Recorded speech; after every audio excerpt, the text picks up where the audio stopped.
Hey, what's up, everybody? Looks like it's just me, actually.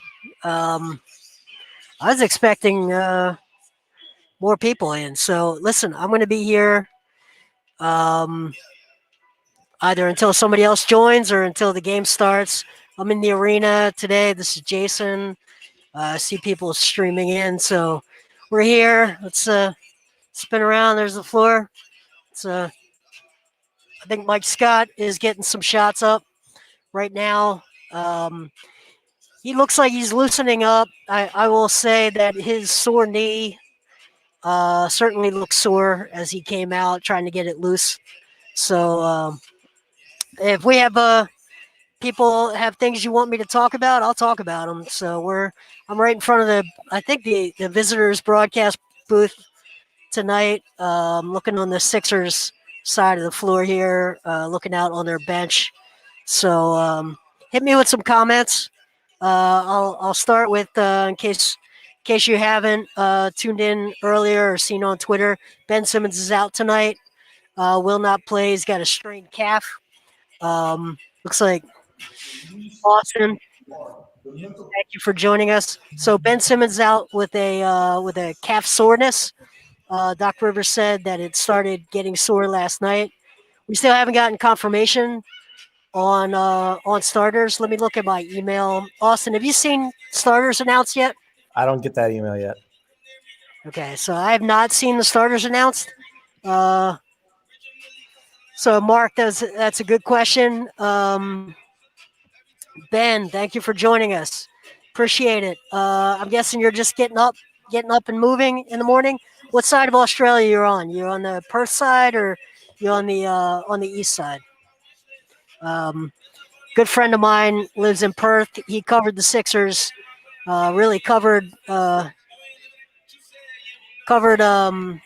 Ben Simmons for a couple of years here. We traveled to the Toronto series, back and forth up to Toronto. Drove together for each of the road legs. So that's Ben Malice. He writes for. Oh, we got Justin coming in. He writes for Pick and Roll Australia.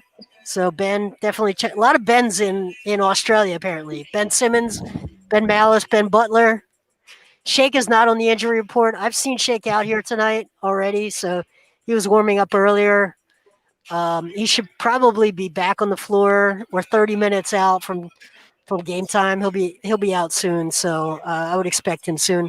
Joel Embiid, just an update. He was just out here, looked fine, moved fine. I expect him to play.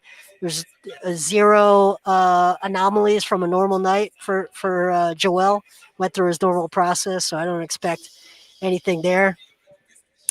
On the East Coast, very cool. The Sixers starting five is going to be Curry, Korkmaz, Green, Harris, and Embiid. Yep, just got it. So, okay, here are our starters. Let me just bring it up on the screen.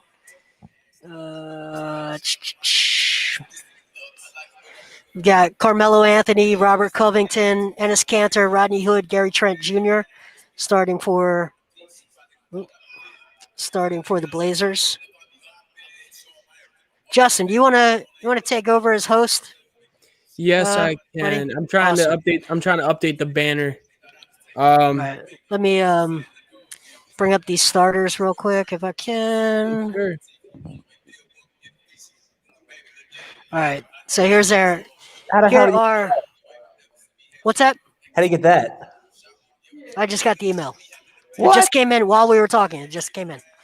All right, so got Danny Green, Tobias. Oh, hey, listen. Anybody who was on here right after Doc talked, I did throw out the possibility of the Furman Korkmaz being thrown into the starting lineup and just having him and Seth run sort of guard play, right? Where neither one of them is pure point guard, but both of them can bring the ball up and initiate some offense. It's an interesting little wrinkle there. I went through. Somebody had asked at 6:15 if there was anyone other than Shake or Maxey that I thought could start. I brought up Matisse. Then, as I went through it, I thought that's putting a lot on Seth to initiate offense. I did bring up Furkan just to cover my bases. He was the last one I could think of. So that's pretty interesting. I think the thinking here must be that they just really want to keep the backcourt, the second unit backcourt together with Dwight and build cohesion there. And they think Furk can play more minutes than he normally does. So that's an interesting little wrinkle there. You guys have thoughts on that? I think it's more to space out the floor for Joel, and if like you have been there, you're really gonna want to like go all in on just giving Embiid as much space, and making doubles really hard to come by. Because when you have like smaller wing defenders like the Blazers have, and you have like basically a nothing defensive center and Enes Kanter, they're gonna try to get in those they're gonna try to get in those passing lanes a lot. And to sort of disrupt those entries to Embiid. So if you really go all in on surrounding him with shooters, it's going to be harder for them to cheat on those entry passes and cheat on doubles, and because you can kick it right back to the shooter and get an open look. Yeah, but who's providing the entry pass? Who's bringing the ball up the floor? I would assume Seth Curry. I think Tobias Harris. You think so? I don't think he's bringing the ball up the floor. I think he can initiate some, but I think Furk's pretty good actually open floor as point Furk. Probably don't want him doing too much in half court. I would say the only thing I worry about with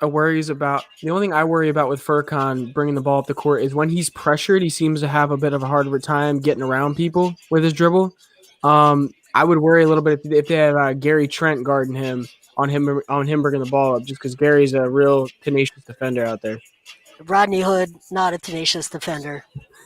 No. So yeah, I think it's going to be either or. I think it's just going to be a situation where the Sixers, whoever they don't choose to guard, that guy will be the point guard for that possession. And what I mean by that is really put pressure on. So that'll be interesting. That's an interesting starting lineup tonight. You know what's funny too is I actually talked about this. I think yesterday during the post game, I was like, "Listen, we got to get Furkan in the starting lineup," and I was definitely kidding.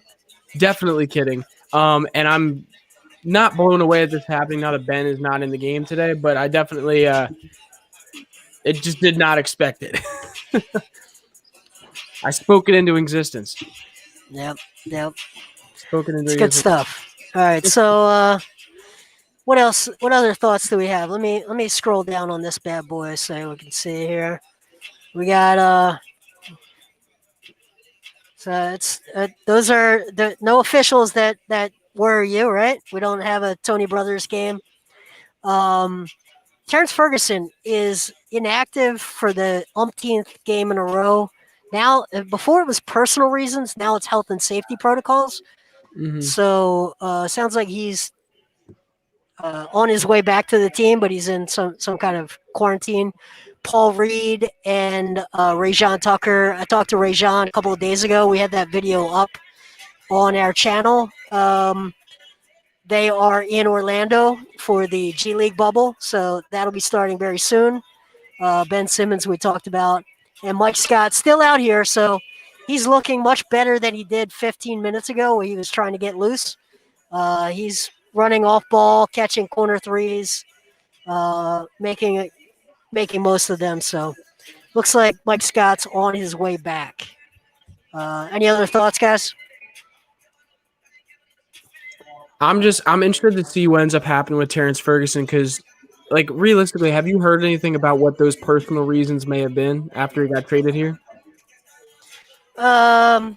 I mean, to me, it's like he's probably giving them time to work out a trade, but he's not in the rotation. And I don't see a path for him to be in the rotation. I know a lot of people. I know he's very young, and I know he started a lot of games. But you just look at their philosophy, I don't see where he fits. I just don't. So I know people have some faith that he can become a shooter. I've watched him pre and post game shoot the ball. I don't like what I see. I don't like what I see. So Quite hitchy. yeah. Yeah, there's a lot going on, a lot of different connected parts that all have to work together for it to make sense. I just think his salary matches up too well in trade scenarios, and I think I just wouldn't expect him to play a lot of games in a Sixers uniform, and if he does, that means something else has gone probably terribly Very, wrong. very, very wrong. Very wrong. Yeah. So Yep. I don't know how much you guys are talking about the Blazers tonight. Being with all those guys out, like what? Like, are you surprised at all that Ben Simmons decided to take the night off with that little nagging injury, probably? I didn't like speculate when I started. When I like laid out the storyline for the game tonight for my recap, but I was like thinking like it's just all too coincidental that he's not playing. I mean, if he misses 2 games in a row, then it's real. But I think maybe his leg hurt a little bit. They're like, you know what? They're going to be depleted tomorrow. Let's just take the day off. Yeah, I don't know. Doc's answer to Yeah, that didn't whether inspire much confidence in me. Though. no, it didn't. And I've seen the way Doc answers. You got to look at the nonverbal stuff and the way Doc answered a couple of times about Joel. Um, he expressed no concern. This was not as sort of confident. So reading Doc and getting to know him and his nonverbal stuff, I didn't sense the same level of confidence. So uh, I think ideally they want him there for Saturday. Um, because I think that's a big matchup, big test for them, big time. They got to figure out who's going to guard Kevin Durant on this team, and he's option A and probably the final possession option as well. Is that So even an actual question though? Who's going to be guarding Kevin Durant? Is that a legitimate like? that's the first question when you face the Nets. First question. So everything else is like when you face the Sixers. How are you guarding Joel Embiid is question one. Everything else flows from that. I Kevin just Durant's mean, that guy for the Nets. yeah, I just mean like I think it like it's Ben Simmons. Like who else is gonna? I mean, maybe they think Tobias Harris at some points could be doing it, but other than that, like it's unlikely. Yeah, I think Mike Scott just took a one-legged off the move. Just did it again. Yeah, he's Mike Scott's probably getting pretty close to returning based on what I just saw there. Slow to warm up, but he looks like he's fairly close. Not playing tonight, but sorry. So I think they need more than one option. I don't think you can put any one player in the league on Kevin Durant for 48 minutes or 39 minutes, whatever he plays, and expect him not to just murder you. You need a couple of different looks. But Ben Simmons is the first one of those looks I think you really need to have, and the one you need down the stretch against him. So, Yeah. who's the guy in the middle of the game? Harris? I don't know. Harris. I don't think people realize how fucking tall Kevin Durant actually is. Like he lies about his height. Yeah. Um, He's how tall do you think he actually is? Looking at him, how much bigger do you think he is? I think he's about 6'11" and a half, something like that. You know. Yeah, he's much taller than he and he's talked about why, and he's he's he's much taller than he's listed. So Tobias is 6'8", 6'9", and doesn't have the wingspan that a Kevin Durant has. So Yeah, it's just when you put a guy like that on him. Isn't Tobias actually like 6'6" or something? Like when they had to come out with the actual measurements, I thought he was like 6'6", 6'7". I'll look, but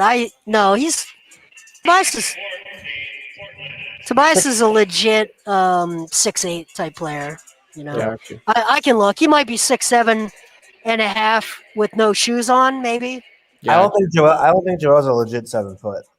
No, he's like isn't he? I'm pretty sure when I can't remember exactly, but I think he's like 6'10" and 4 3/4 or something like that. 6'11" and 3/4. But is it that one? Something about that one doesn't doesn't make sense either. I know.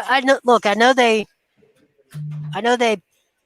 do all kinds of weird things, but Joel is a massive human.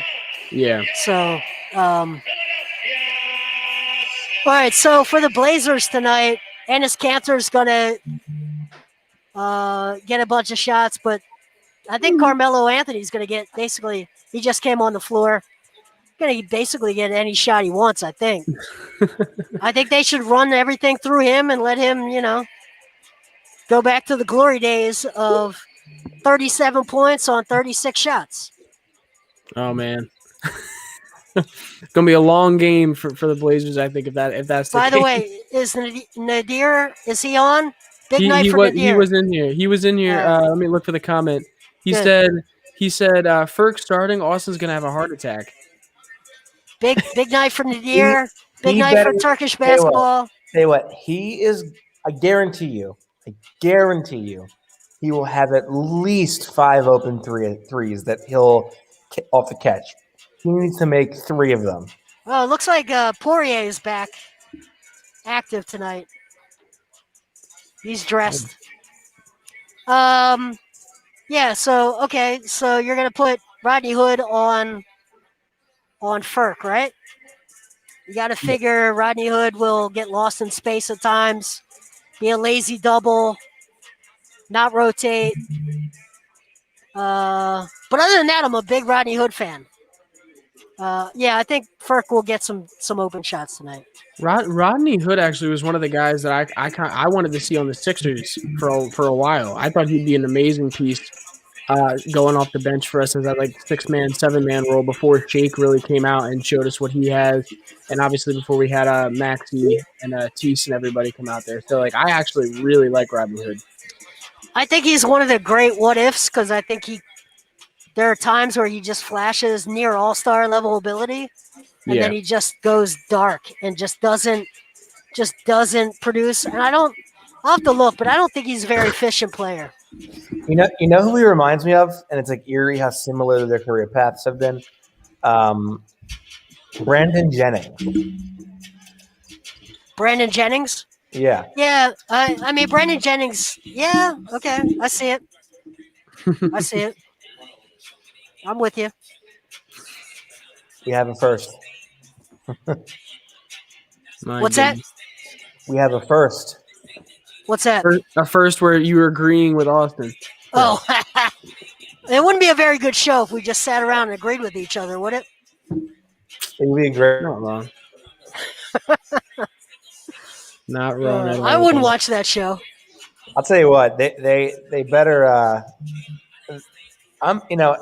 This game is a game where you probably don't need to do much to win, other than feed Embiid and play through him, because he's either going to score all over Enes Kanter and get him in foul trouble, or he's going to kick to a shooter off of a double. But you need Ben back for that Nets game. Yeah, I agree. I do think what I expect tonight is a little bit of disjointed play early on, but the Sixers eventually sort of get into their offensive flow, and it just feels like, I know I don't like to predict things before the game, it feels like one of those second half pull away games where they just, it's weird at first. There are guys that aren't in their scouting report. It's got a little bit of a summer league feel that first half at times. But the Sixers settle in as the professional team and just dissect the Blazers. Now, do you think this game turns into a old school load management? Yeah, I think they should. I think the over-under for me for a successful game is 26 minutes with Embiid. If you keep him under 26 and you win, I think it's a successful night. That's sort of where I'd be with it. Gotcha. Now, I do want to ask, what do you guys think? I don't know how much you guys pay attention to the Blazers. The Blazers are one of my teams that I like to watch every once in a while. away from the Sixers basketball. But I know Anthony Simons is a guy the Blazers love in their backcourt. And I'm just wondering if you guys have any opinions on him. Are any of you guys surprised that he is a decent – and he was a point guard in college. Do you guys have any thoughts on why he isn't in the starting lineup right now with Dame out? I don't have any thoughts on that. I do agree, though. He's pretty exciting. Mm-hmm. He's definitely one of the more interesting Awesome. players to watch tonight, I think, for sure. Hey, by the Mhm. way, I just want to shout out, I think this first home game in Black History Month. And one of the things I'm going to do this month is shout out minority-owned businesses. And tonight I want to do Cool Shoes Inc., which is a Delaware-based program for kids. Go to coolshoesinc.com. Check out what they do. I put it out on Twitter. Go through my Twitter and tell me who else I should be shouting out this month. This is the third minority-owned business or nonprofit that I've been able to shout out this month. So I want to keep this going. Coolshoesinc.com. Is that it right there? Is that correct right there in the that I put in the comments? Let me check. Yep, that's right. Get And, your Chinese takeout, sponsored by. My goodness. So yeah, check them out if you can do anything to support them. I also did just go through my tweets if you don't mind. Just share out when I tweet a business just for this month. Just if I tweet out a business that I think is doing something cool, just show them some love, show them some support, amplify that voice. We've also done a couple of nights ago the Center for Black Educators, which is really trying to reinforce and amplify the pipeline of Black teachers that we have in schools, so kids get as many diverse voices as possible. And then Miss Tanya and Mom's Your Business. It's entrepreneurship in Philadelphia, so keep them coming. Is that Tanya T. Morris on Twitter? She's yep, absolutely. Yes. Yep, absolutely. So keep them coming. Keep them coming. Give me ideas. I want to know about as many as possible. We want to shout them out here. If you see me, just get used to it, because for this month, I'm going to steal a little bit of our time to highlight some worthy businesses. All right, back to pregame. Sorry. I want to talk. No, you're good. That's a good reason to stop us. Good reason to stop us. Let's talk about Dibes' comment here. He says he ran a poll on the channel. He got 728 votes on it, saying 56% of them think Isaiah Joe should get more minutes than Furkan. What are your guys' opinions on Isaiah Joe?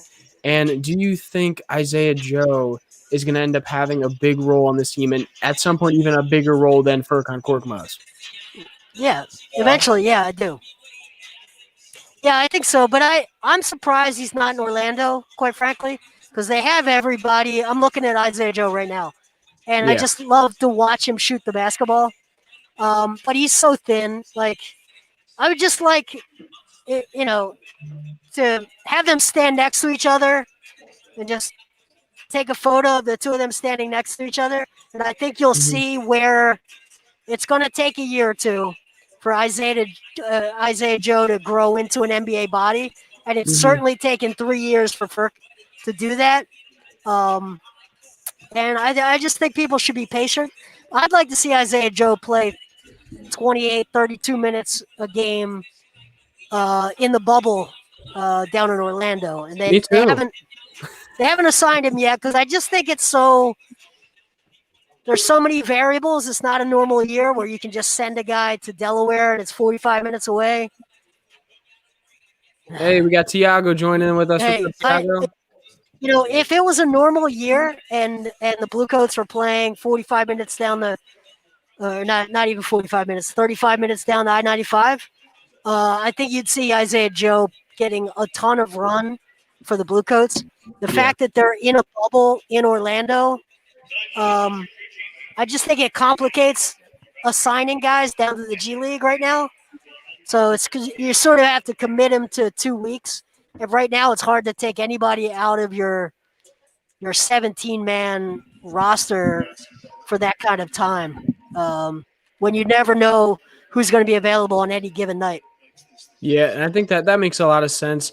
I will say I have a slight feeling that because there's talks of a consolidation trade, and I don't think Isaiah Joe would be in one of those talks, it wouldn't surprise me if the reason they're keeping him up is because they want to have him in case that does happen and have him available.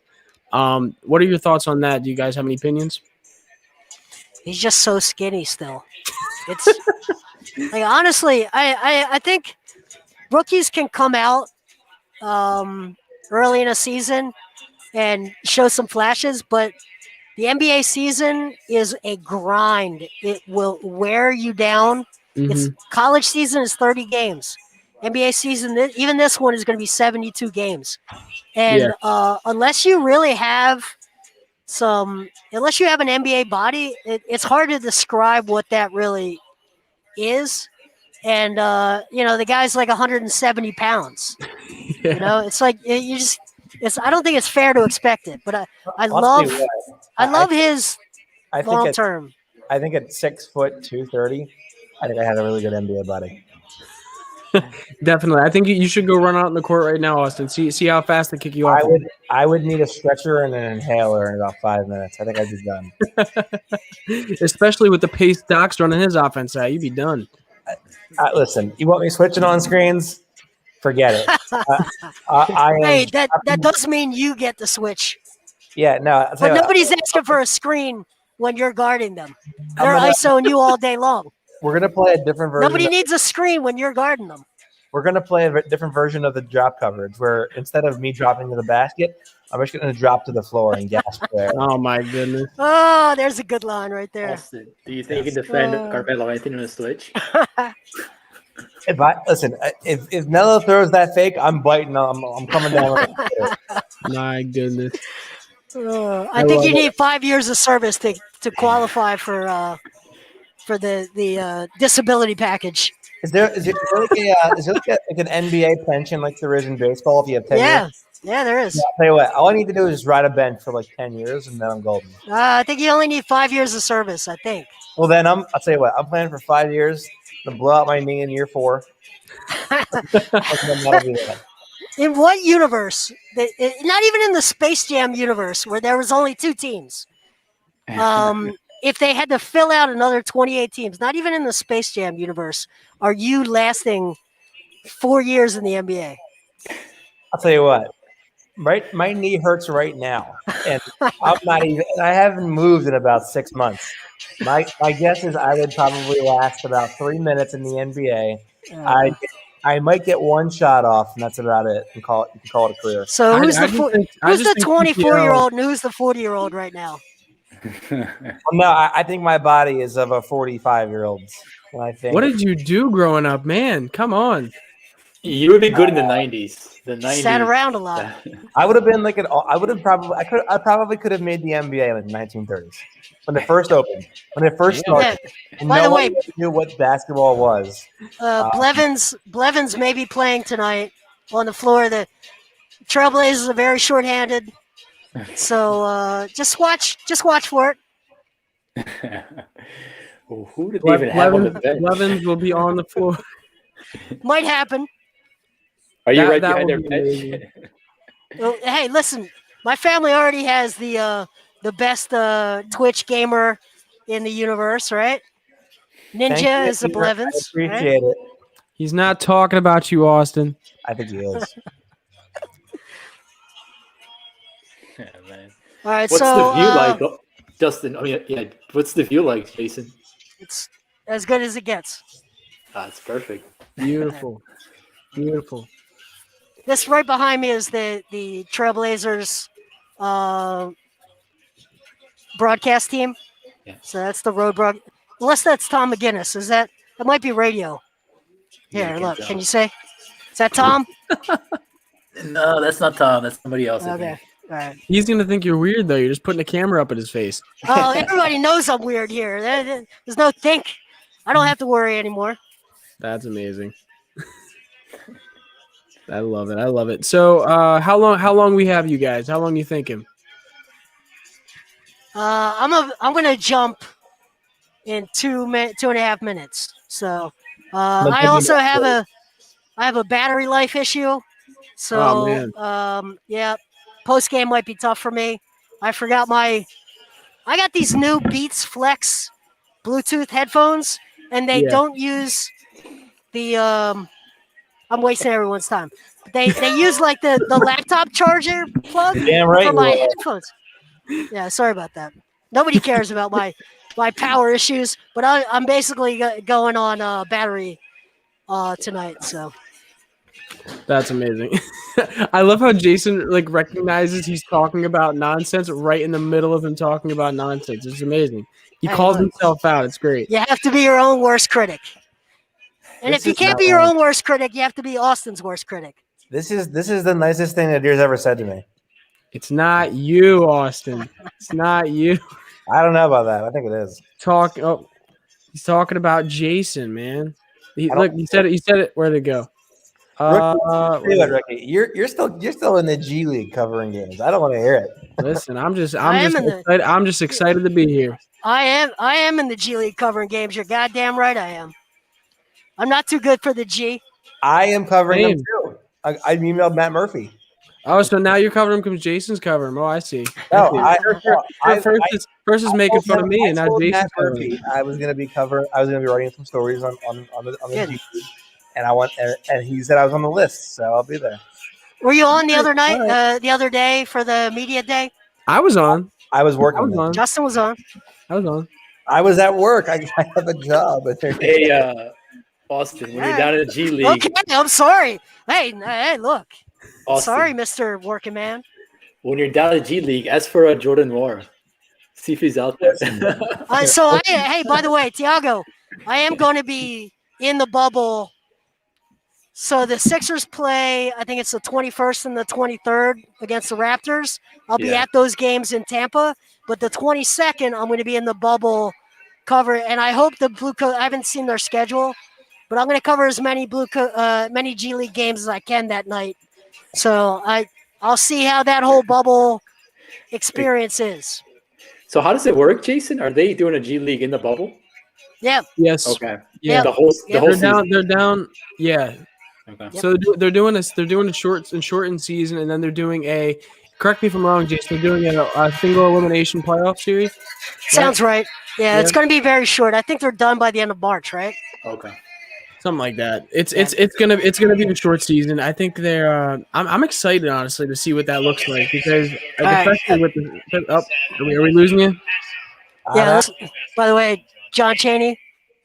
Nice. Oh man, rip. Rest in peace. All right. I'll see you guys. All right, see you, Jason. Good luck. Enjoy the game, man. All right, now the next best person's here. We have a humble man in Austin Krell here, everybody. Humble man. Listen, yeah. Are you Man. sitting through this slog here tonight, Austin, with the half-baked Blazers? I'm writing on the game and I'm covering it, so yeah. Okay.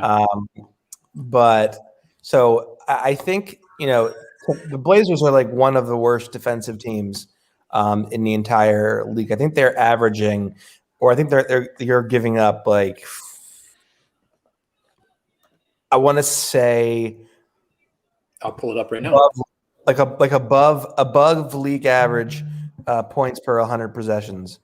They are the 29th ranked defense out of 30th. Jeez, 116 points per 100 possessions. That is bad. Really And for bad.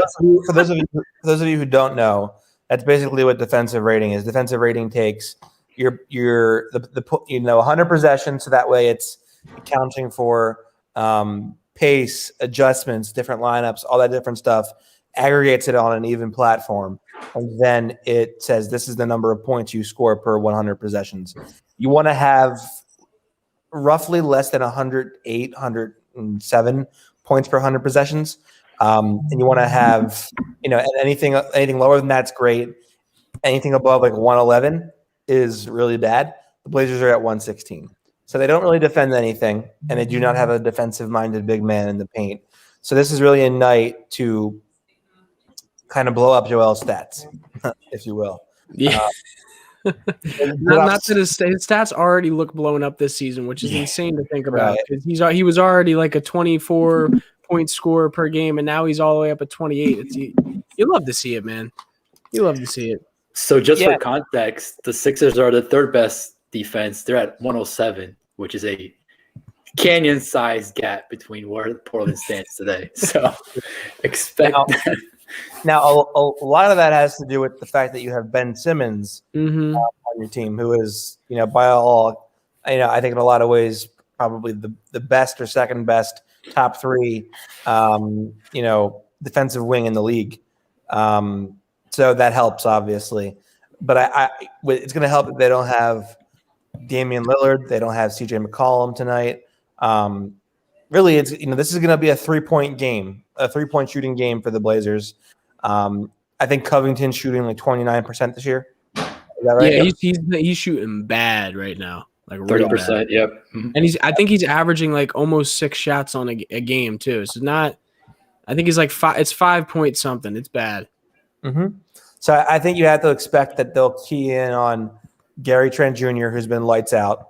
They're going to probably try to, make life uncomfortable for Melo.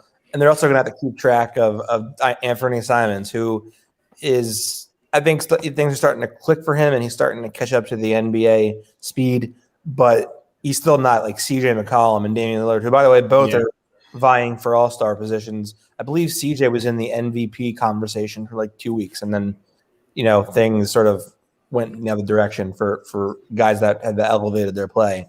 But CJ is no joke to me. I think if he's in the Eastern Conference, he's getting all-star every year. Like he is perennial.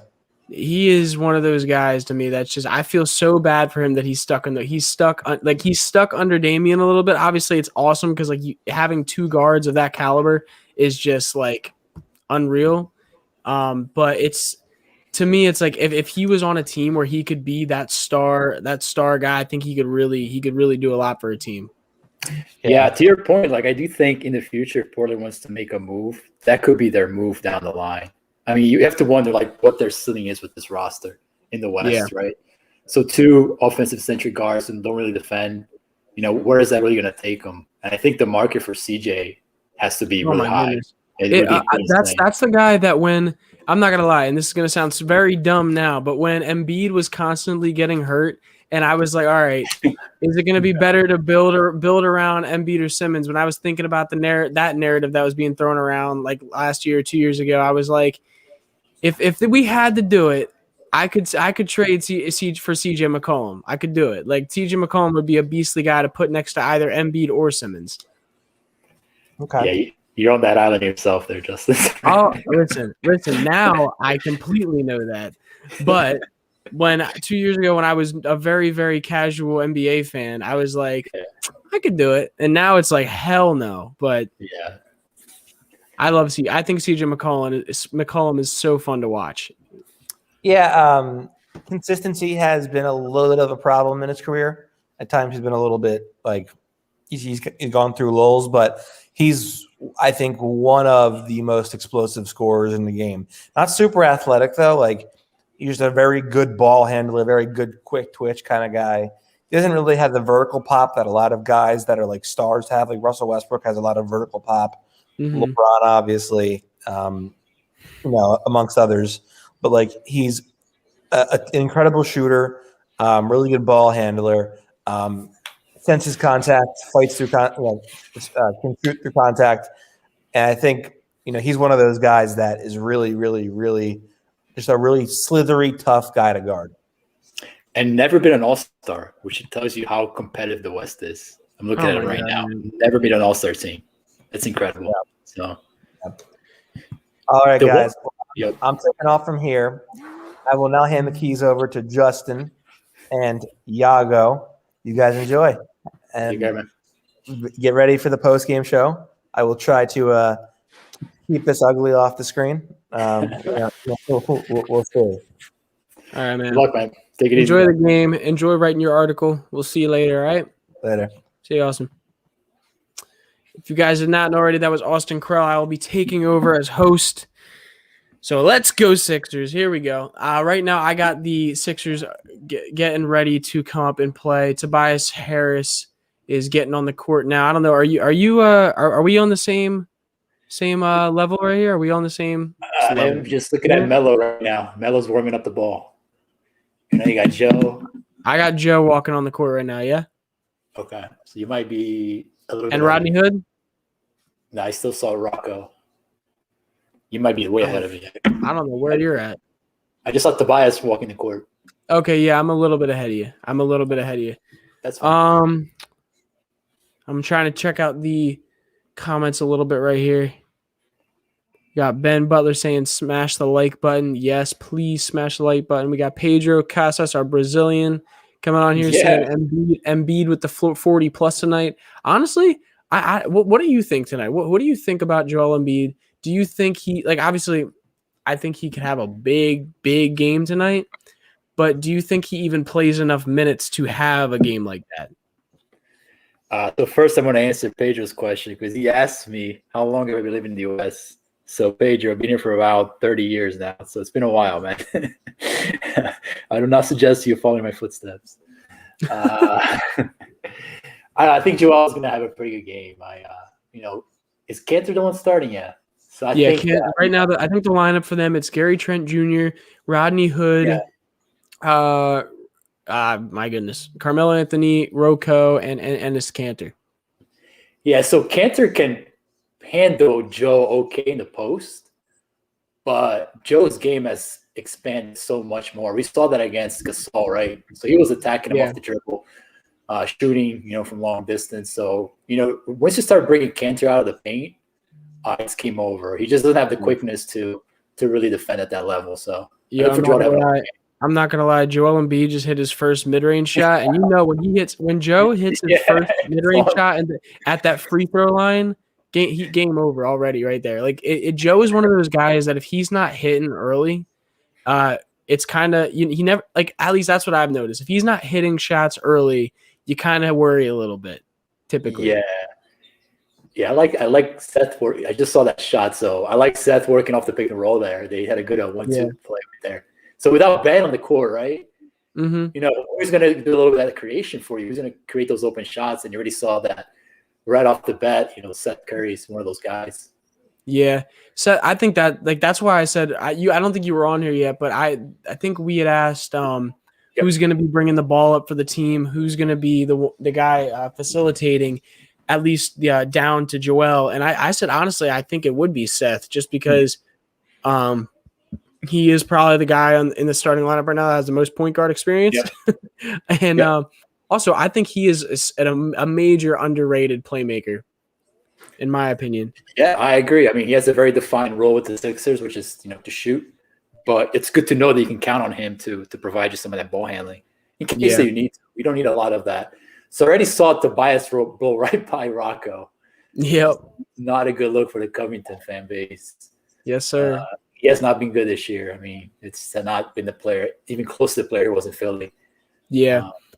I think it's just part of it is because he's in such a different offense. And in Philly, the amount of three-pointers you're able to get off when you got guys like Ben Simmons and TJ McConnell passing out to you is a lot more because neither of those point guards are shooting threes for the team. So when you're playing on a team that has guys like McCollum and Damian Lillard, you're not getting as many of those good three-point shots where you want to take them as you would be when you're playing with Ben Simmons. I'm going to get into some comments here. We got Jason saying, who do you think is going to be player of the game? Yeah, we didn't touch that because we had Austin and Jason on earlier. But player of the game, Tiago, who do you think is going to be player of the game today? I'm going to go with Tobias Harris, man, because I've already seen here, Rocco can't defend him. Tobias has taken him to the rack a couple times. Without Ben Simmons, Tobias really gets that, really gets to shoulder that scoring load more and more. And so far to start the game, man, he's been kind of unstoppable, which has been the narrative for most of the season. I mean, maybe he saw the All-Star voting results and was not happy. He's like, maybe I need to play a little bit, show out just a little bit more so people can start voting for me. Because it was embarrassing. Dude, here's the thing, dude. He literally just hit a game-winning shot against the Lakers over Alex Caruso and LeBron. Like, how are you not gonna give him a vote? Like, it's just insane to me if you don't. Like, if I don't see him I would at this point rather see him in the All-Star game than see Ben Simmons, and that says a lot. Like, because I right now I think he deserves it more. I agree. If you just pick one or the other right now, you have to go with Tobias because Tobias also on the defensive end has been playing really well, which is not his forte.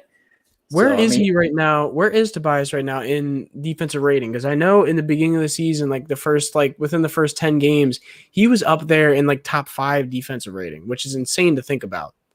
Yeah, I have to go back and look right now. Rocco tried to just throw up a layup. He did. So 11-10 Portland right now. Yeah, you guys are bad. My player of the game is going to be Joel Embiid. I think JoJo is going to cook, probably starting in the second quarter. I think he's just gonna go off, and then I think he's gonna end up being out in the fourth. I just saw Furky get another transition steal in a bucket. This man, is he gonna give me a change of heart? Is that gonna happen? What is going on out here? Is Corky gonna win his starting spot on this team? Yeah. Joe's a little sluggish right now, I'll tell you. Yeah, he does a little bit. Fine. There it is, Corky. You gotta love it. It's got that Dunder Dude with Cork MVP. Yeah. He's got that old school layup game going. I love it. Yes, sir. Yes, sir. Do you have any score predictions for the game then, Tiago? We got Jason Henderson in here saying the score I'm predicting is 76ers 120, Blazers 109. What do you think? Wow. 120 without Ben Simmons. That's pretty ambitious.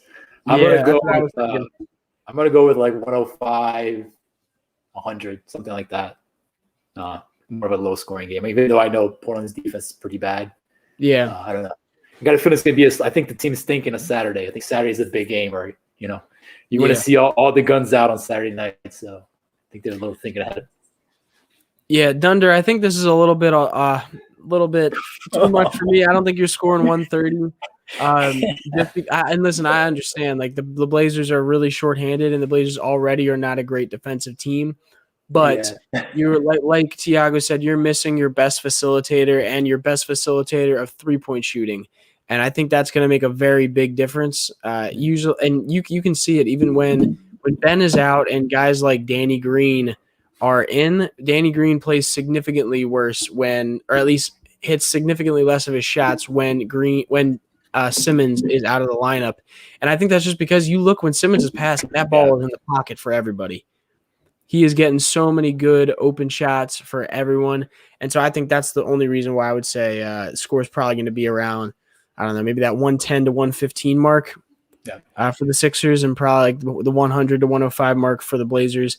I think there is a chance this could eventually be a blowout, but they even though they're so short, even though the Blazers are so short on players right now, it's not like the Sixers where we were so short on veteran players.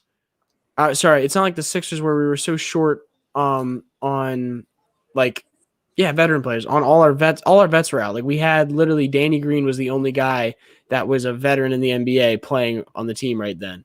Everybody else was out, everybody. Yeah. So they at least still have Carmelo. They have Rodney Hood out there. Enes Kanter's still out there. So they have some experience. I don't think it's going to be one of those games where they're incapable of scoring. Yeah. What do we got in the comments going on? Mark says, Furk with a bucket and a rebound stat stuffer. Look, Furman Korkmaz, I told you guys last game, Furkan's your new small forward. He's starting now. I think you went a little bit too far on that one, just to be honest. Dude, I promise you that was a joke that just didn't come across as a joke. I was so kidding on that, and no one laughed, and I'm like, okay, they definitely thought I was being serious right there. No, I do not think Furkan should start. And one of the first things I said when I got on here and I saw the starting lineup, I was like, wow. I was definitely kidding yesterday, and all of a sudden now we got Furkan starting a small forward. Listen, I spoke it into existence. I manifested that. I'll So tell you you're this. welcome to Nadir. You're welcome. I am. I appreciate Korkmaz's improvements over the last 2 years. Yeah. If it comes down to making a move at the deadline, and Korkmaz is the piece you need to add to get another ball handler, or say like a PJ Tucker type. I'm not saying that he's gonna be the missing link in a PJ Tucker deal, but if he's the last piece you need to add on there, I'm driving the guy to the airport, like no question. No, definitely. Because here's the thing. No hate on Korkmaz, by the way. No hate. I like the guy, but yeah, exactly. come on now. Realistically, though, it's just like as good. Like he is a legitimate 40% 3-point shooter. He's a good player to have on your roster, no matter what. Joel's hobbling. I don't like to see that. Yeah. Joel just blocked somebody. I think he blocked. I don't remember who it was, but he blocked somebody, and now he's on the other end of the court right now, holding his knee. So that's not good. Man, these are the games you just want to He jumped up, blocked Ennis, landed. Ooh. I don't like that look. Hold on, I'm looking at it. Looking at it. Oh, they don't show his foot. I can't see it. The Sixers have to call him out. It did not look good. He's limping off right now. So I'm gonna assume right now that he's not coming back in this game. Did you see what happened? No, I couldn't see his knee. In the replay, I just saw he definitely I don't want to assume anything. He jumped up in the air, came down after blocking Ennis, and as soon as he hit, you saw his face, like his facial reaction. He was definitely in a lot of pain. So here's the question I have: was that the knee because he banged knees with Cantor coming down? Now, is that the knee that he banged with Cantor? If somebody on the chat sees that, let me know. Or is that the other knee? Because if it's that other knee, that's concerning. Yeah, if it's just that knee that he banged with Cantor, could have been just a knee to thigh kind of situation. Yeah, I'm really not sure yet. I'm sure once we get back, once the commercial break is over on my end, that we will see what happened.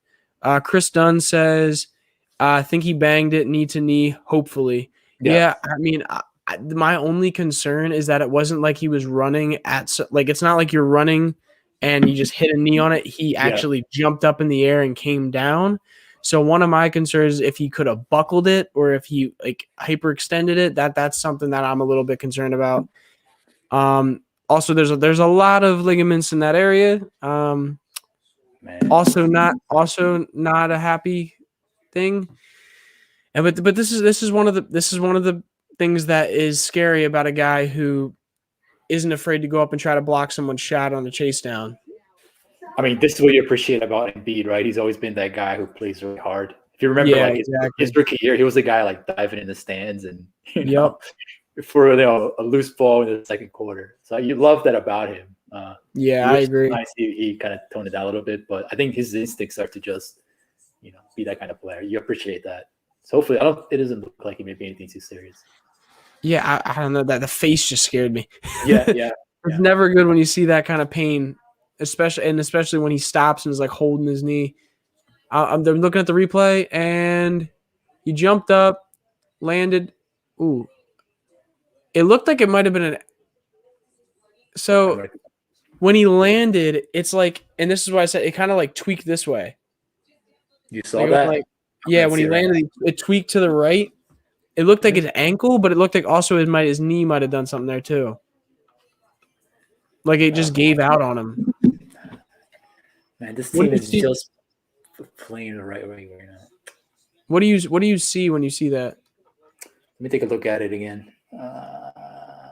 So he banged it. Oh no, it's the right one. That's not good. Yeah, it's the right one. That's not good. That did not look good. It definitely Ben Butler said, "Breathe, people. Trust the medical staff." Ha ha ha. Yeah. see, here's the thing, Dives. I saw the ankle, but the knee. It also looked like his knee buckled out a little bit as well. Yeah, that's what I saw too, Justin. That right. Yeah, knee. so that and he was also the first thing he went for was his knee. You saw even when in the replay, he actually on his way down to the ground, the first thing he did was grab his knee, and it was the same thing he was rubbing when he stood up too. So that definitely does not make me confident. No, it does. Chris Dunn says, I don't like that wiggle. Please, no MCL sprain. Yeah, that would. I mean, I would settle for any type of sprain right now, outside of the worst. I just don't want it to be a ligament. Can we please just not have it be that? Like, I would rather not deal with that. Do you remember which knee he had a meniscus issue with a couple years ago? I don't remember, if I'm honest. I do not. Anybody in the chat remember what knee that was? Ugh, that's a scary injury, man. Especially here's the thing, guys. It's not even like yes, it's like most people, if like you just get like say you're talking about Steph Curry when he goes down with ankle sprain, like ankle sprains obviously are not good. Not good. But when you have a guy that is almost 300 pounds who's landing on one leg, as strong as that man is, that's a lot of weight going down on one part of your body. And that's why at times you'll get that buckling or you'll get that weakness in your joints or ligaments. And that's why I think it's scarier than most, because he is such a big human being. The movements like diving for balls and jumping up really high in the air, trying to block people's shots. But see, that's what the good things are with Embiid. He's extremely athletic for his size, which is amazing. Yeah, amazing. But that can also be what's up? He carries a lot of weight in his upper body, so he's got to support a lot of weight, which is natural. It's a natural part of being that big. And it's he's on the bench, which kind of surprises me. He's walking around right now in the bench area. I won't be calm until I hear about an MRI, which they're gonna do after the game. Like sometimes adrenaline and whatever can take you through a game. Yeah. But they're gonna have to do an MRI. I don't think he's coming back into the game, no matter how bad Dwight Howard is, which is freaking atrocious. Yeah, it surprises me. Like unless he really doesn't feel because to be honest with you, unless he really doesn't feel like it's something, and the medical staff are feeling his leg, and they don't feel anything too concerning. And it could be just like we were talking about, could just be a sprain or some sort of buckling and just it felt weird. I don't know. It just surprises me that they aren't trying to play it super safe, being that the Trailblazers only have two bigs that are healthy and able to play tonight, and Harry Giles and Enes Kanter. Tony Bradley's dressed, right? So he's theoretically available today, right? Say that one more time. Tony Bradley's available. I'm asking. Yeah, he is. Yes, right? yes, he is. Yeah, all the centers are available tonight for the Sixers. I believe Poirier is also available tonight. Oh yeah, that's so at least that's what Jason was saying. Saying that as well. I did see Dwight Howard just miss a alley-oop again. I would say that is probably one of the most frustrating things, because I feel like because he tries so hard to put the ball in the basket, he just tries to slam it and it never goes well. Every day I tell myself he's there because Embiid likes him, Ben likes him. He makes the team happy. It's a good environment. But man, you're asking for a lot. It's a big price to pay for happiness, because he's been terrible for about a month now. I will say though, the amount of rebounding he gives this team on the defensive end is insane. In comparison to past years, this is as inconsistent as his play has been when it comes to fouls and turnovers, which obviously is not good. Yeah. The fact that they have a guy who is a willing defender in that and a willing and capable defender on his good nights at that end of the court is just it's nice to have that on a team where last time we were deep in a playoff run with not a lot of center play, we had Greg Monroe coming in for games. So coming in the game, and that was just here's how I think about it. Imagine that season having Dwight Howard as the guy coming in behind him. Yeah, I mean, I completely agree with you. And he's embraced that role well, right? So he's not complaining about touches or anything like that, which you appreciate. Do you think, I feel like Dwight cares a lot about his legacy. And I feel like he was realizing that he wasn't what the NBA was turning into. He's just not that guy. Like guys like Marcus Gasol and guys like who else has like changed their game? Brook Lopez. The perfect example. Guys like Marcus Gasol, Brook Lopez, who are capable of getting the 3-point shot down and like being able to be consistent there and just changing their game up for the times. Dwight Howard just isn't as capable of doing that. Whether you want to say it's because he doesn't have as much touch, whatever you want to say it is, he just isn't as capable of doing that. So I think he finally realized, like, listen, if I want to be like a Hall of Fame type of player, if I want to be a leader, if I want to be playing basketball for a long time, I have to embrace these roles that they're expecting me to do. You either have to grow with the NBA or you have to embrace the smaller role, in my opinion. So and it seems like he has done a good job of embracing that role that he's been given. He has, and it's good to be friends with LeBron. Oh my God, yeah. LeBron's going to get you a roster spot. But to your point, I think he's growing out of that phase where he thought he could dominate in the post. For a while, he did when he was with the Magic, but he's not that player anymore. The way you're saying, he's accepted the fact that, like, no, the team should not run post offense through him. His role is exactly what you said: like grab rebounds, defend, block shots, and keep the offensive fouls down to 1 a game instead of 5 a game. But yeah. By the way, guys, score is 26 Portland, 24 Sixers. Embiid is checking back into the game. Yeah. I'm not gonna lie, that really surprises me. It does. I don't know. Okay, that I don't know if he's an actor. I don't know if it wasn't as bad as he thought it was, or if the team looked at him, if they went back and actually scanned him and were like, "Dude, you're good." I don't know what, but that did not look good for him coming back in the game right now. I'm surprised. Now he's not. It doesn't look like he's not hobbling. It looks like he's moving okay, but it definitely. There's nothing you can tell me to ease my mind that the Sixers follow all due diligence when something like this happens. I mean, there's no way you can say they went back in the locker room, they did all the tests. Yeah. You just don't have enough time, and they have a weird process with Embiid to play him through injuries and. I mean, he's running on it. He looks good. He's moving. Yeah, he looks fine. It could be nothing, which God, I hope it is nothing. Yeah. But man, what's the risk here? It's so weird. Yeah, it's so weird. You're talking about Enes Kanter and Gary Trent Jr. trying to beat you. Yeah, you should be able to beat this team without Embiid, man. Maybe. Do you think it's Embiid saying, "Listen, guys, I'm okay," and oh my God, you gotta hit that one, Furk. You gotta hit that one. Did you see that? I always see. I'm gonna see coming up. Just keep watching. Shake Milton. Shake Milton. Just his pass to Furkan was ridiculous. Look at this thing. Yeah, it's coming up. I did see Embiid. Nice little jump step, little floater. Tell me when you see it, man. That was. Yeah, it's coming up. Yep, that's a sick pass.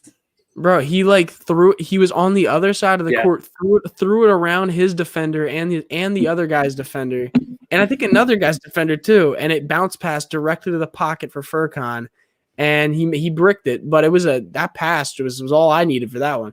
You need more of that from Shake, man. He hasn't shooting the ball particularly well, so you want to see him be more of a good passer. Yeah. So right now I have 4.8 seconds left in the game. Anthony Simons at the line knocks down his second free throw, misses his first one. Score is 28-28. And damn. End of the first half. Matisse came down at the end of the first quarter. My bad, not the first half. Matisse came down at the end and put up a pretty deep three. I think it was hit backboard. It then hit hard on the front of the rim, almost bounced in and rimmed out. Almost a nice three coming up for Matisse right there. Yeah, Dunder said it best. Almost a three. Very true. Of Matisse's career, yeah. Oh my God, dude. It's so upsetting to me that now part of me thinks he got a slow start to the beginning of the season because Was he out with COVID or something? He had an injury or something. He had in an training injury in camp? the training camp. Yeah. He was recovering. Yeah. Yeah. So to me, it just sucks that in the beginning of the season he wasn't able to really carve out his role early. Because I think that really affected his beginning of the season, and then now obviously he's started to get more playing time and started to kind of find himself in the offense a little bit more. I mean, especially during that Pacers game at the end of the game, that was insane. Good, man. But ultimately, what's up? I was gonna say I wish they gave Isaiah Joe a little bit more run. Yeah, I know that Jason mentioned the pregame. He's not very high on Joe right now. I don't think it's that he's not very high on him. I just think I don't think he trusts him right now in as a NBA level defender. Yeah, I hear what he's saying. He's a rookie. He makes mistakes. But I think his ceiling defensively is a lot. I don't want to say a lot. It's higher than Ferg's. Yeah, and he was shooting the ball extremely well. Yeah, he was shooting the ball extremely well. Does he have a little bit more length than Ferg does, arm wise? I know Ferg's 6'7", obviously, so he's a big dude. But I don't because I know Isaiah Joe is probably 6'5", but I don't know how long his arms are. Yeah, he's a little bit longer than Ferg. I don't know what the numbers are, but he is. But he, like you said, he's lighter. There's a question in the chat. One good question: a center backup. So he said, a center backup is what we need desperately for playoffs, or do you trust Dwight as this backup for Embiid? I'm gonna let you answer that one. So I do think the Sixers need a backup to Embiid outside of Howard, and I think that backup should be more like a floor spacer. So when you have Ben, when you have Tobias on the court, somebody who can really space and allow them to thrive, coming downhill.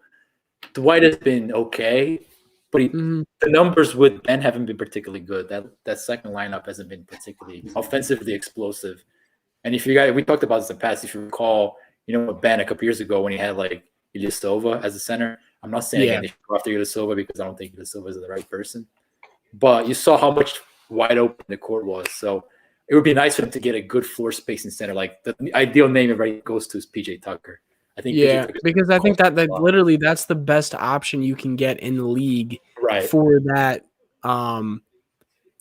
position. And there's been a lot of different people's thoughts on whether or not you would even be able to get him for a decent enough price with him being on the Rockets and with Morey's history with the Rockets. Do you think you're going to be able to get him for a decent price? They're asking for either a first round pick or three second rounders, I believe. It has been the rumors.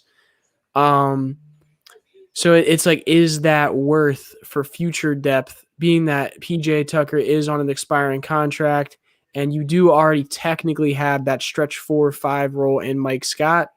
I wouldn't say he's a good candidate for that right now. So it's tough because it's a position of value around the league right now, having a guy at that position that's capable of stretching the court. The major guys that have been on the Sixers radar rumored, it was what was it? Nemanja Bjelica, PJ Tucker, and I believe what was the other one we said? Ilyasova was the other one. Well, there's a few names. Laurie Markkinen was another guy that people have been consistently talking about. I know our man Brian Jacobs, our insider for the TPL, Brian Michael Jacobs on Twitter. Go follow him. He's a great follow. I know he's been consistently saying bring over Laurie Markkinen. I think that would be definitely an interesting guy to get. Laurie Markkinen, young. Yeah. So he's been good. He's been really good. Markkinen has been really good this year shooting the ball. But he's an investment, right? So he's going to come at a hefty price. And you're probably going to have to sign him if you're going to pay that price. I don't think the Sixers go that route. He's probably the best option. I think the other thing we skipped over was Muscala. Muscala, okay. Yeah. Do you think he's worth though? Do you think that's a guy? Because he's been on the Sixers before. They traded him away. Then, obviously, this team is a very different makeup. So I think he would have he wouldn't just be playing that stretch 4, stretch 5 role where he'd just be standing at the he'd be playing differently for this team. But I don't know. I wasn't a huge fan of Mike when he was here. prior, just because he was so inconsistent, and I feel like you're just getting another. I feel like you're just getting another Mike Scott if you bring in Mike Muscala. And mind you, obviously Mike Muscala gives you a bit more inside defensively. Yeah. Than Mike Scott would, obviously, if you're playing him at the 5. But ultimately, I just feel like his shooting isn't like, I don't know. I don't know what his numbers are right now, but I just remember watching when he was here. I was like, eh. He's been much better in Oklahoma City. I wouldn't necessarily do anything right now, and the reason why I say that is because Tobias Harris has been defending big really well this year. So against the Lakers, he did a really good job defending, like Anthony Davis, Marc Gasol. I'm not saying Tobias Harris is the answer, but I would like for Doc to give more lineups that include Ben at the 5 or even Tobias at the 5. Give those a look just to see what it is. And, maybe there's something there between those two guys. You don't have to go overpay for a guy like, Muscala or something like that. So I'm looking at his numbers right now. I'm actually kind of surprised. I thought he shot worse when he was here. I mean, mind you, this still isn't good. He shot 34%. Mm-hmm. So that's definitely like not amazing. I'm pretty sure that's better than what Mike Scott is. A lot better. So when he was with Philly, he was shooting 34% on 4.2 shots per game. Mm-hmm. So I mean that's definitely not bad, but now he's shooting right now for OKC on 5 shots a game, shooting 38%. So if he can do that for the team, that's very valuable. I mean, he's 6'11", he's got a 7-foot wingspan. He is 29 years old, and I'm pretty sure I don't know what his contract is, but I know he's not making anything crazy. Because he's not worth anything crazy. But that's definitely would be interesting. Right now we have 9 minutes and 29 seconds left in the game on my screen. Portland up 35-32 on the Sixers. So what do you think about this game right now? Sixers are missing a lot of easy shots. Not necessarily easy, but open shots. Dunder Dude, I think he agrees with you. He said Sixers kind of cold right now. Yeah. Tobias not necessarily having a good second quarter here from what I'm seeing. But Joe looks like he's back normal, which is all you want to hear right now. He does not look like he's lingering, which is important. I do think Shake's playing well. Go ahead. Yeah. What do you say? What's up? What do you say? What are you seeing right now? I'm just seeing, like, it's for some reason, it's looking like Joe's being a little hesitant down low. I'm not really sure why that is, but it's looking like he's getting down. Like, I just saw him under the basket with Rodney Hood, and he kind of got there and just didn't even try to go up with it, which kind of surprised me. He did just hit a mid-range shot on my screen now, so that's obviously I'd love to see that. See, here's the thing. This team, like, is just such a different team when Joel is hitting his shots from the outside. And from that mid-range game, because like last year, you saw at times like if he was missing his mid-range shot, his game was just not nearly as good. Like he was just not playing could not play as well if he's not hitting. And this season, you haven't really found a game yet where he's missing, which is weird. You're not used to seeing that, I feel like. Man, he's been unbelievable. Like his shot, it's the best his shot has ever looked. Yeah, and that's where I think I asked you this yesterday, but I was like, is there a difference in his shot? Like it's just so much more consistent. Now, I don't know if that is based on fatigue, like being not as tired at the end of games. He's more capable of keeping up the whole time. Like I don't know what it is. It could be the fatigue, being in shape. Like that's what I mean. Is like having a little bit less weight on his body. Like I don't. You don't see, like, if you recall, like the year they went to they lost to Toronto in the playoffs. Yeah, he got injured, came back, and he wasn't in particularly good shape when he came back, and he was really getting tired towards the end of the games. Yeah, in the playoffs, and then he got sick, which made things a lot worse. I mean, you watch him in the fourth quarter now, he is as crisp and as sharp as he's ever been. Which, to your point, is a little bit to do with the cardio. Yeah, and part of me, not going to lie, I think part of that is because of coaching and because of how they're using him differently. Right. Like a lot of what you saw. So he's posting up less, a little bit less, which is less taxing on your body, which is also good. Well, the biggest thing I noticed is he's getting early positioning. And when he's getting that early positioning, because of that, he doesn't have to use as much energy to get the inside positioning he wants eventually. So like in Brett Brown's offense, you saw a lot of him starting with the ball at the top of the key and then slowly backing down his guy as the shot clock goes down. And then at the end of the shot clock, when they're running a guy at him, they don't have as much time to pass the ball around and get another shot opportunity. So it's you're noticing that it takes him a lot less energy, and it seems like he's a lot more capable of getting through a whole game and being effective through the whole game, right? Because of that, and I think that was that to me, like coaching like that to me is a big reason why, the Sixers have been why he has been so much more consistent, because he's capable of playing at a high level through the whole game now, which you're just not used to seeing. Yeah, there's a concern that, like, with Ben and Joel, you can't really play fast. And I disagree with that. I think, if you look at the Sixers earlier in the process days, the Sixers were a fast team with Embiid on the court. Mm-hmm. And there's ways that you can be fast and not, like, tax Embiid. So, early in the possession, like, when the defense is still set, like, Embiid gets right into the rim, Ben feeds him a little lob, and that's an easy bucket. So, like, to your point exactly, like where he's on the court early in possessions goes a long way into, wearing him out or not. Brown, I was going to say something that I've seen a lot lately is this play where, and I mean, they ran it like when Doc was here too, but you see it a little bit more often where Joel gets a rebound, tosses it to Ben.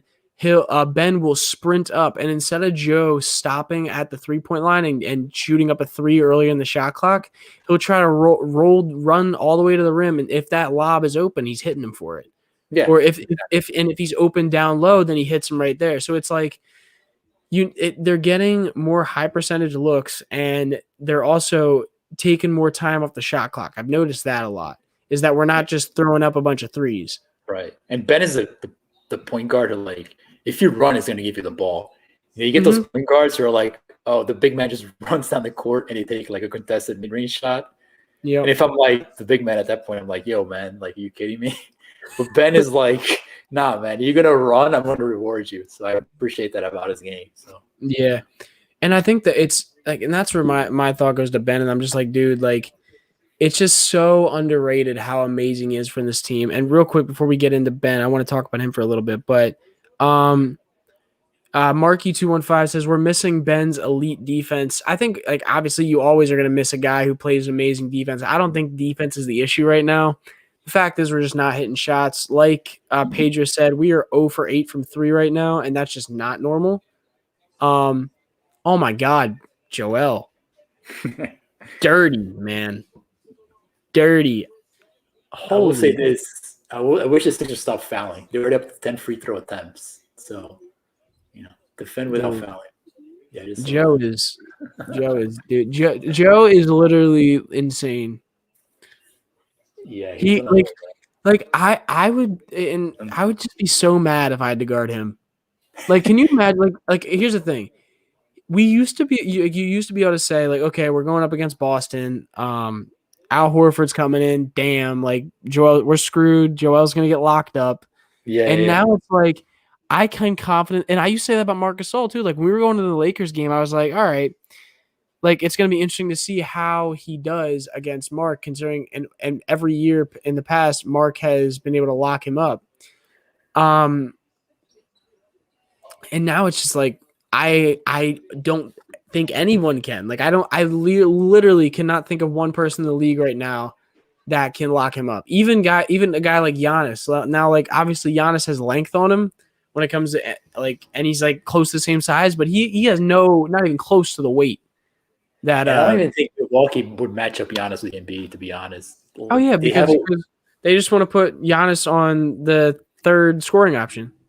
Right. So what they want to do with Giannis, which I don't agree with, but it's their way they play defense, is that they put him usually on the wing near the rim.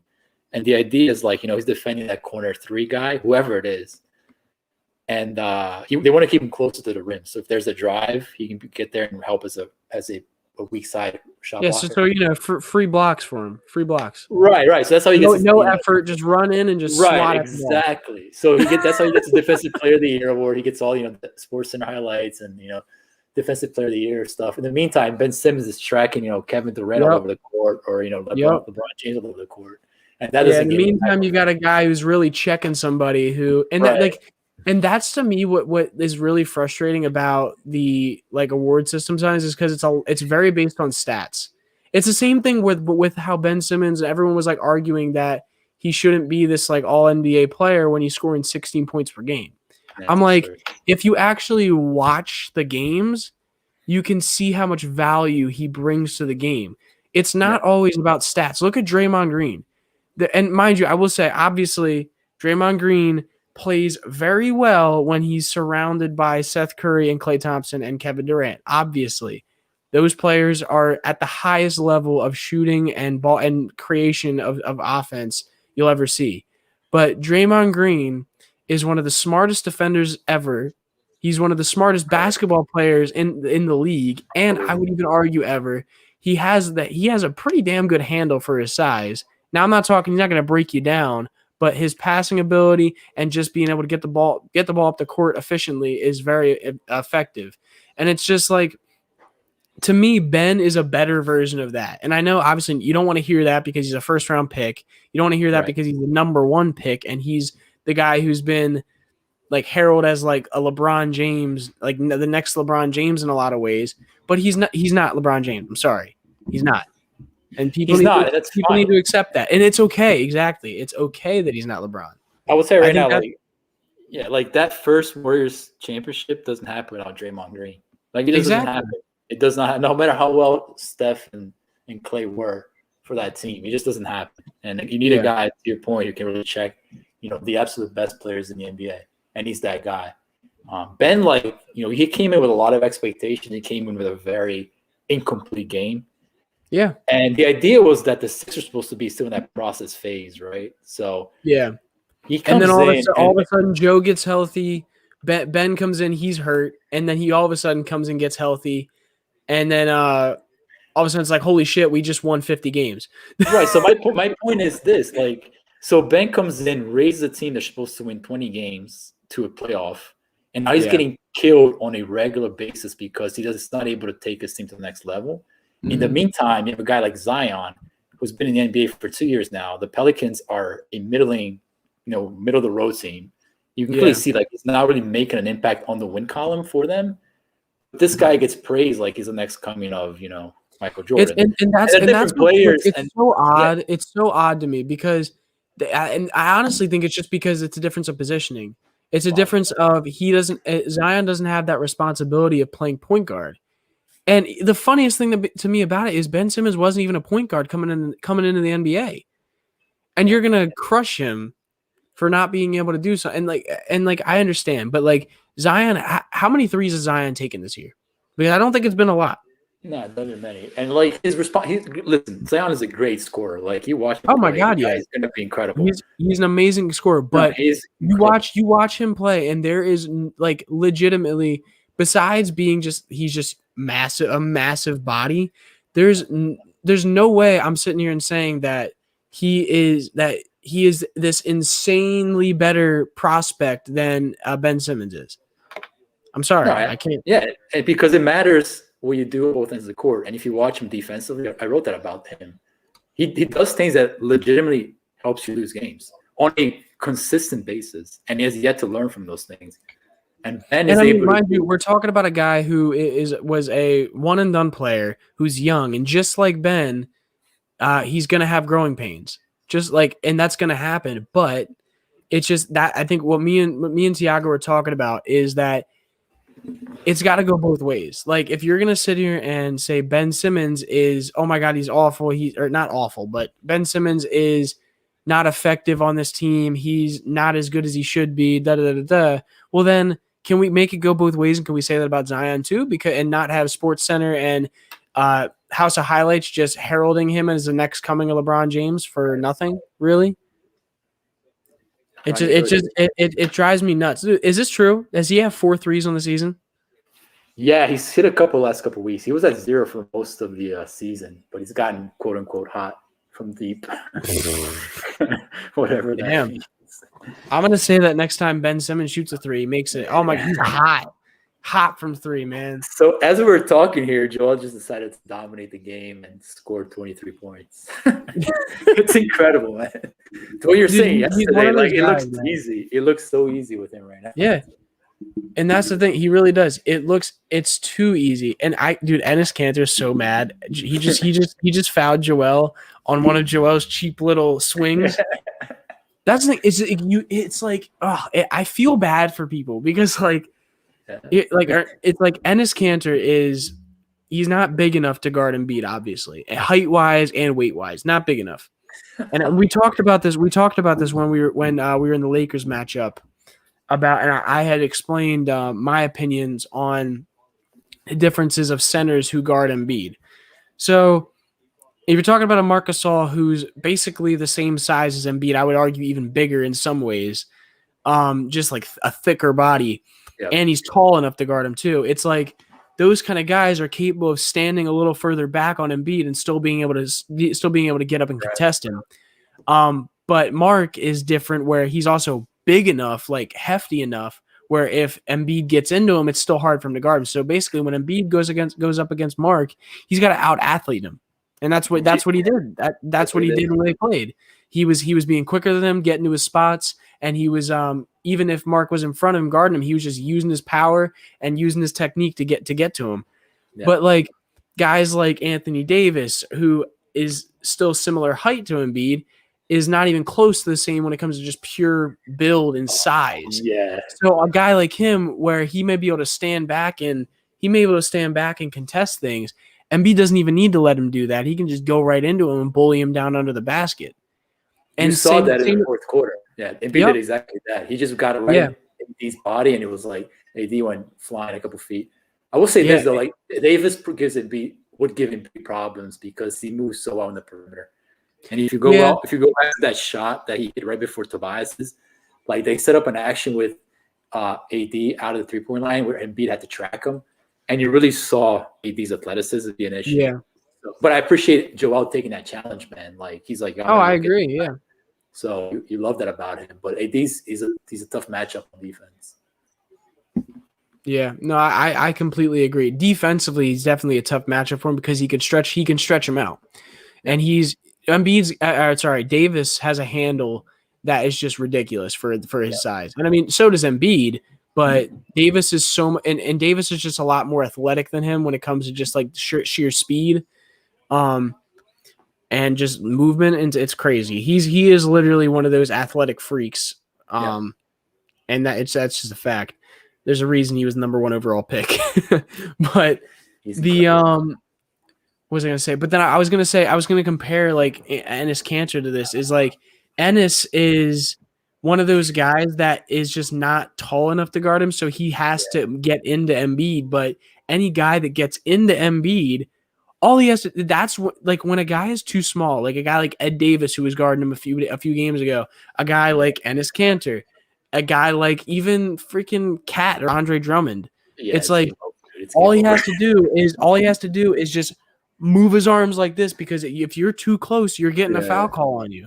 It's just gonna happen. Like, and I will say this. So you watched Brooklyn against the Clippers the other night? Brooklyn against the Clippers. I watched a little bit of it. Yeah. So the Clippers went out line up with Jeff Green at center because DeAndre Jordan has been so bad. And granted, like Ibaka DeAndre is just not. I mean, he's older and he's just not as good offensively or defensively anymore. It's just a fact. Right, but what I'm saying is, if Brooklyn thinks they can do that against the Sixers, like it's gonna be a murder scene. Like there's nothing. So their backup center right now is Jeff Green. So if I'm Doc and I'm thinking like, how do I want to approach that Brooklyn game on Saturday? I'm trying to match those minutes up as much as I can, man. Anytime Jeff Green is on the court as a 5, I'm going right back with Embiid on the court, man. Figured out a way to do that because DeAndre is not going to hurt you that much offensively. Yeah. So you can probably all DeAndre is and has been his career is really a rim runner. Exactly. So you can maybe get away with Embiid on the bench with DeAndre, and then once they put Jeff Green as the 5, dude, you go to work. Like, there's nothing Jeff Green can do for Embiid. So I'm excited to see that. Go ahead. Can we talk about how Embiid right now, with 2 minutes left in the second quarter, has 27 points? It's incredible. He's man. 27 points. He's 10 for 16 from the field. Only has 4 rebounds, but I mean, it looks like he's not really trying right now for rebounds. I mean, you're seeing he's not even really jumping right now. 1 block, 1 steal, 7 for 7 from the line. He hasn't even shot a 3 yet this game, and he's already got 27 points. Listen, how many minutes? Here's the thing too, and he's got 17 minutes right now. Something that does concern me though, I don't think as of right now that this is going to be a old school load management. No, because right now it's tied game 51-51, and we're pretty even on how we're playing defense and scoring the ball. So unless the Blazers slow down, which is very possible, I mean, like in the second half, and you notice this in any team that is short on players and has to play when there's a lot of injuries or when COVID's happening. Yeah. Like a lot of those teams will slow down in the second half, which I mean doesn't really surprise anybody. But there's a good shot if they could slow down in the second half, and that's when we pull away, and maybe in the fourth, that's when load management comes in. Well, let me ask you a question, and people in the chat can chime in. Is Embiid scoring 50 tonight? Yes or no? I mean, Dunder Dude just said Joel could put up 50. So, I mean, it could be very interesting. I think Coyle says he doesn't need to shoot threes tonight. Let Embiid feast. Yeah, and what I mean by that is I'm just like the fact that he has scored that many points and hasn't even shot a 3, and there's still time in the second half or second quarter is just I'm just like, wow. Like this is the kind of numbers that Shaq was saying. Like you got to score this many points a quarter or a half to come out and have a great game with how big you are. So very interesting. Aram says, "Where's Tiago from?" Where are you from, Tiago? I'm from Brazil originally, but I live in Philadelphia now. That's all you're gonna get. No addresses here. No addresses. No addresses here. You can't go find the sexy Tiago. Sorry. Tiago says no. Dobie. Gotta keep him off the old glass. Porto's got a lot of offensive rebounds this half. Yeah. They're trying to have Melo check him down there right now. Are they really running Melo at center right now? Please tell me they're not. That's just awful. I feel bad. Didn't Joel have beef with Melo in his career? So that was a game against the Knicks or Oklahoma City. I know he had beef against Russ when he was in OKC, but other than that, I'm not sure. I remember there was a beef sometime. I think Melo was still with the Knicks. I feel like Embiid has had some sort of like problem with just about any superstar. Like he's had something where people have like argued whether or not it was Embiid's fault or it was the other superstar's fault, or he's gotten some sort of like he's given some sort of look after blocking him or hitting a shot or anything.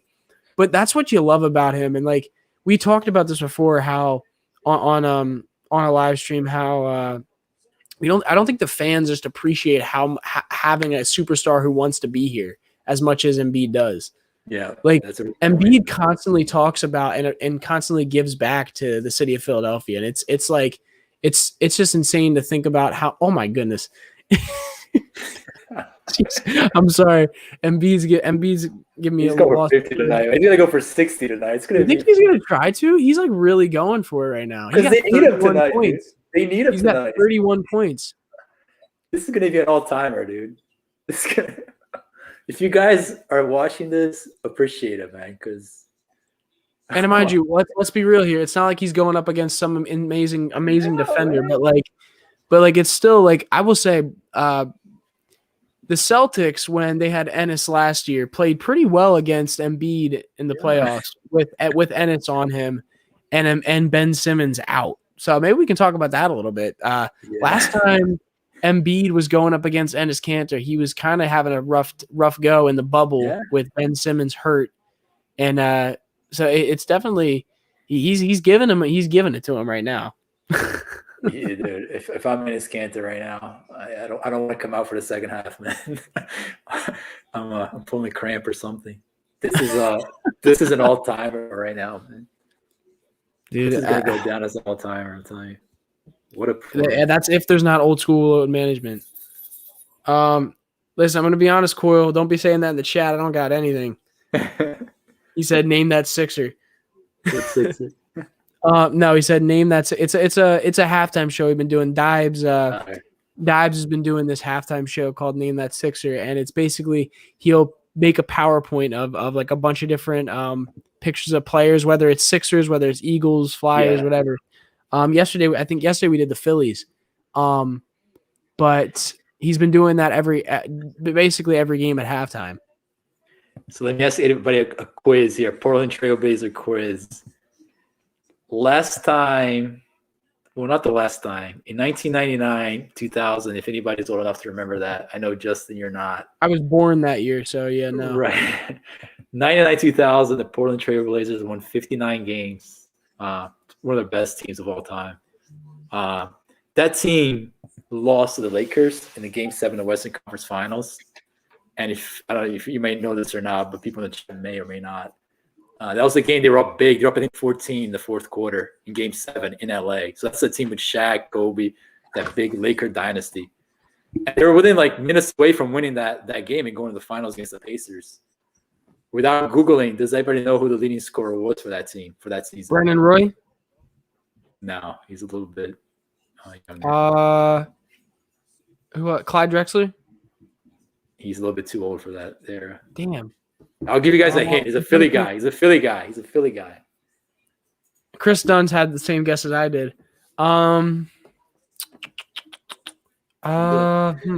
He's a Philly guy. Yeah, like he was born in Philly. That'll make a difference to me. I don't know. You got a couple more seconds here before I shout. Yeah. Wallace, Rasheed. Who is it? Yeah. So Chris Dunn got it. Rasheed Wallace was the leading scorer. Really? All right. Yeah. So I'm going to just about the numbers real quick because I was looking at this today. So Sheed played 81 games. It's funny because the scoring back then was so much lower that he was the leading scorer on the team with 16 points a game. Wow. That's insane. Isn't that crazy? Like, tell me how crazy that is to think about now, though. Like, back then, in the early 2000s, when, like, now we're scoring. Like, some teams are scoring. Like, the Brooklyn Nets are scoring almost 140 points a game, like every game. And it's incredible. And back then, it's like people are scoring like less than 100 sometimes. So it's like insane. So that team, just to give you guys what that team looked like back then. So Sheed Wallace at 25, in his prime, 60 points a game. Took 53 pointers for the whole year and made 8. So that's is that when Scotty was on Portland? Yeah. So Scotty was towards the end of his career. He scored 12 points a game. He was 34 years old. Again, off the Bulls run. The second leading scorer on that team was Steve Smith. That's the guy who does a lot of the pregame stuff on TNT. Mm-hmm. He's a really good shooter. Shot 39%. But only took two 3-pointers a game, which is insane. And he had Damon Stoudemire, a diminutive point guard. You may not have heard of him. And then he had Stoudemire. I've heard of Stoudemire. Yeah, Stoudemire. Real quick, we got Rob. Real quick before we go, we got the man, the myth, the legend joining us for this halftime show. Haven't seen him in a bit. Introducing the voice of the people, Rob Lange. What's up, Rob? How you doing, man? I'm good, man. Missed you guys. We missed you too, my man. We missed you too. Hope you're doing well. Doing well. Just needed a little mental reset. So we're slowly working our way back here. But I told Chris, I said, I got to get back. I'm itching to get back into these things. And then literally, as I watched the knee of Joel Embiid buckle, I thought, all right, I don't have to come back. No, but that means you definitely have to come back because then TB11's probably getting in the game. This is true. All I know is TB11 had the one game during my hiatus where I wanted to get back in so bad. Yeah, I bet. You picked a good game. And B's going to go for 60 tonight, Rob. Yeah. They can't stop him. Dude, they cannot stop him. Can we talk about the fact that the Sixers have not made a 3-pointer and we've still scored 57 points so far this game? Like, how insane is that? I would never believe you if you told me that through a half of a game with the amount of 3-point shooting that we have on this team that we have not made a 3-point shot yet. Yeah, I want to know what Portland's defensive game plan is, because allowing Joel Embiid to shoot the foul line jumper is a poor plan on their part. See, it's that drop coverage shit that teams do.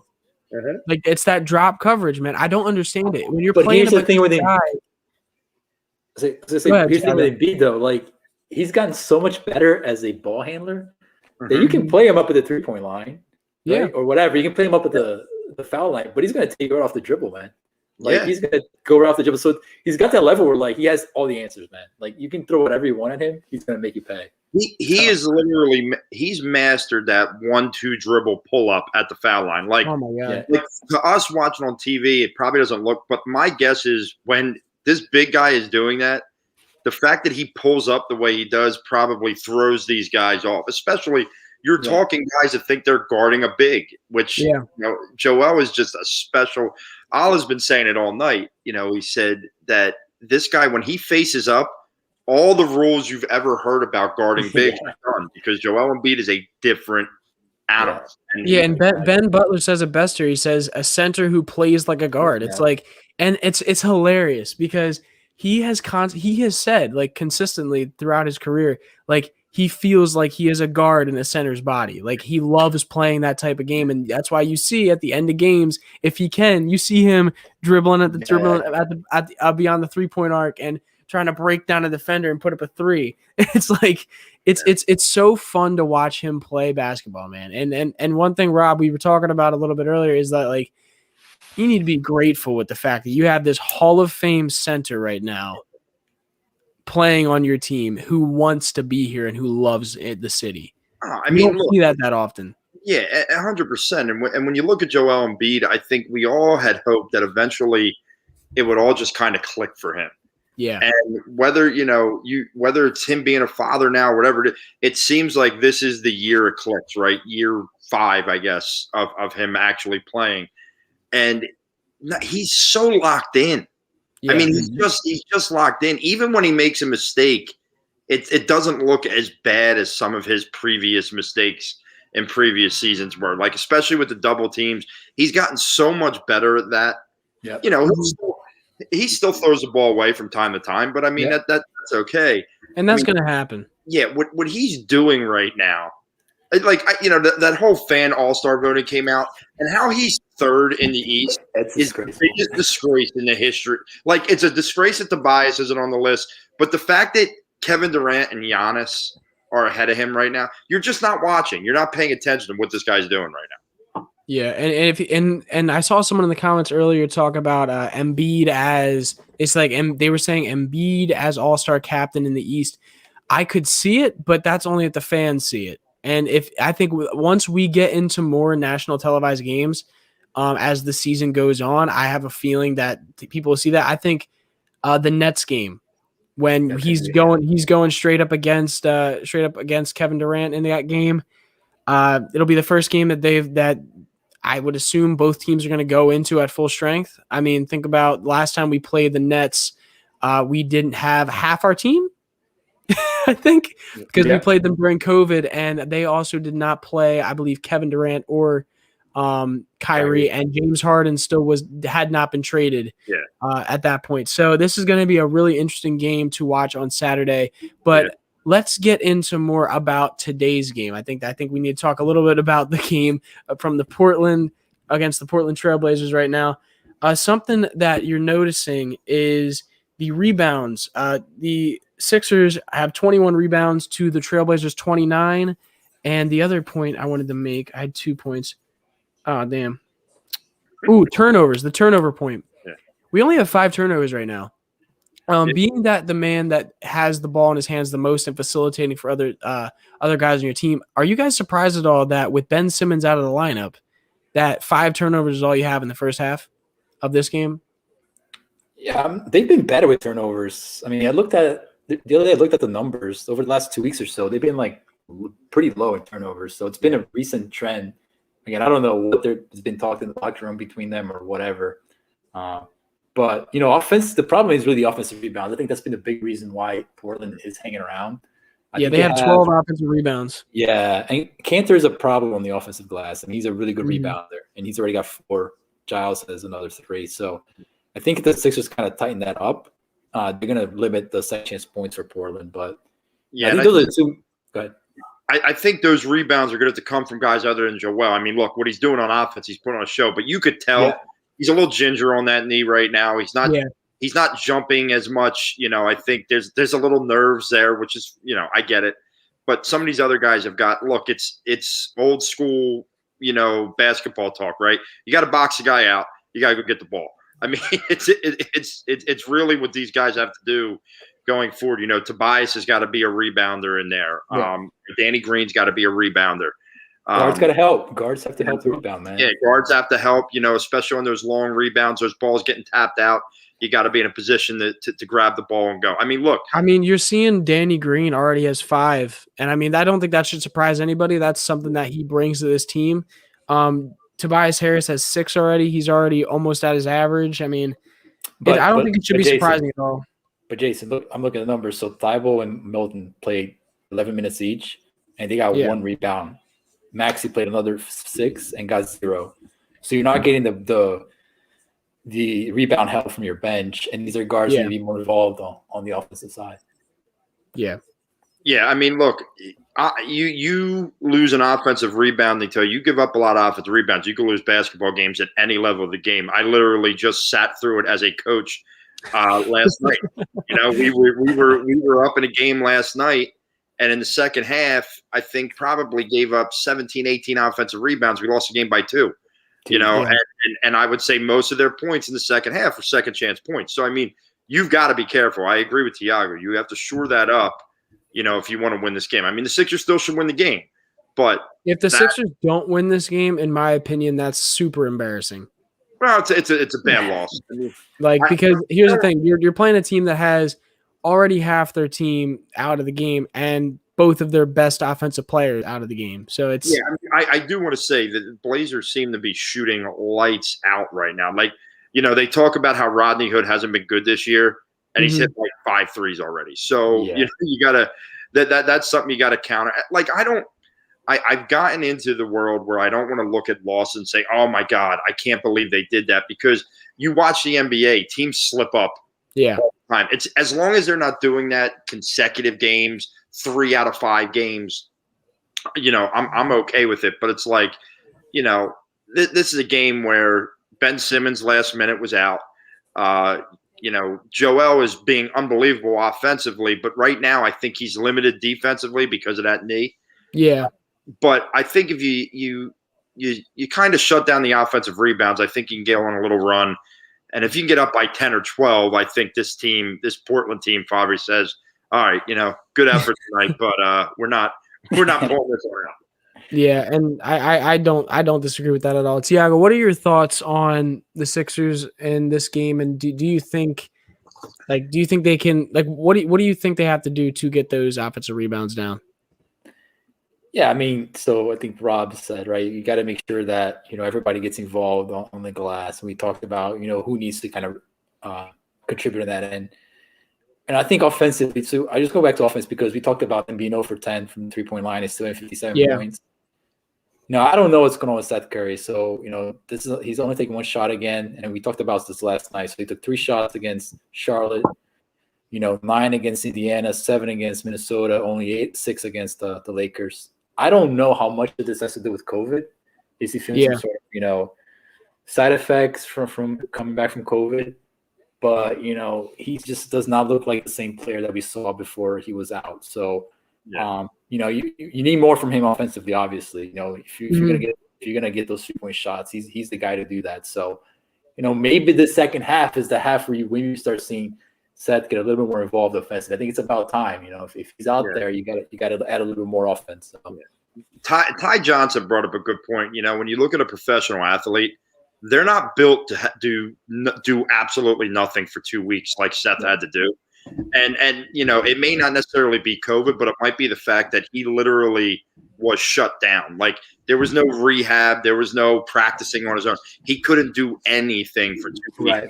And bam, he's back into an NBA game. And it's probably going to take him a little bit, I think, to get himself back. But this is the type of game where, hey, just go out, let it, like someone just said, Ludwig said it, just go out and let it fly. Yeah. Just go out and let it fly, and that's what shooters do. Shooters shoot. They're unconscious. They don't care if they go 0 for 20. Once they hit that one, they get into a rhythm. So you'd like to see him do that at some point. I'd like to see Danny Green knock a few threes down. Here he came up a little bit. He was coming up short. He took a couple shots, and they were all hitting front rim. So, he's just a little bit more on it. But Danny Green is one of those guys. Just to talk about him a bit and I think we talked about this last night a little bit with Dives. Is Danny Green is one of those guys who is very, very habitual. It seems like he is a specific role player where like if he's out of rhythm, he's out of whack. Like it's not happening that night. And Ben Simmons has been one of those guys, it seems like, that has really been able to keep a consistent rhythm with Danny Green. Like whenever Ben Simmons is out, he seems to have a worse game. Whenever he's in, he seems to go off. Mm-hmm. And I don't know if it's about just where he's getting the ball in his pocket. I don't know if it's where he is on the court. Like I'm not sure, but that's what I also think that Danny Green's the type of player who, like, he's been through enough wars. So he knows like the fourth quarter is go time. So yeah, he's a pretty different player from quarters 1 through 3 into the fourth quarter. All I was going to say, it's just another one of those signs for all those people that just think Ben Simmons does nothing because he doesn't shoot a ball. And Thiago, you've been putting out some great stats on this. His assist on the 3-point shots. I mean, it's the little things that Ben Simmons does for your team are huge when you break it down. And look, you're 0 for 10 tonight. That could be where the ball is being put. It could be that guys aren't catching it where they feel comfortable. Whereas Ben pretty much gives it to you where you feel comfortable. Real quick. I just saw a tweet from Derek Bodner. He said, "Shake Milton instead of Seth Curry to start the second half. Do not see Seth Curry on the bench." Yeah, when he got hit with that illegal stream by Covington, his head jerked back. Did it? Okay. And he didn't look right. He came off and he was squinting. So I'm hoping it's not a serious head injury. Yeah, I didn't notice that. Yeah, I knew he got hit hard, but I didn't see any. I didn't see the replay. Yeah, when they showed the replay, you saw it. I mean, it was his head first, and then the rest of the body got hit on the screen.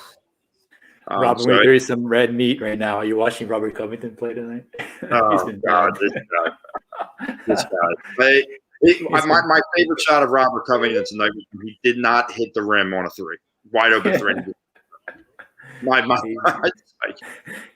Yeah, he's not. And I'm sure the processors, even though I was to a certain extent a processor, are salivating watching Robert Covington right now. This was not the half we wanted. No, it's not. It's been slow. You got to go back to Joel. Another offensive rebound for Cantor. Oh my God.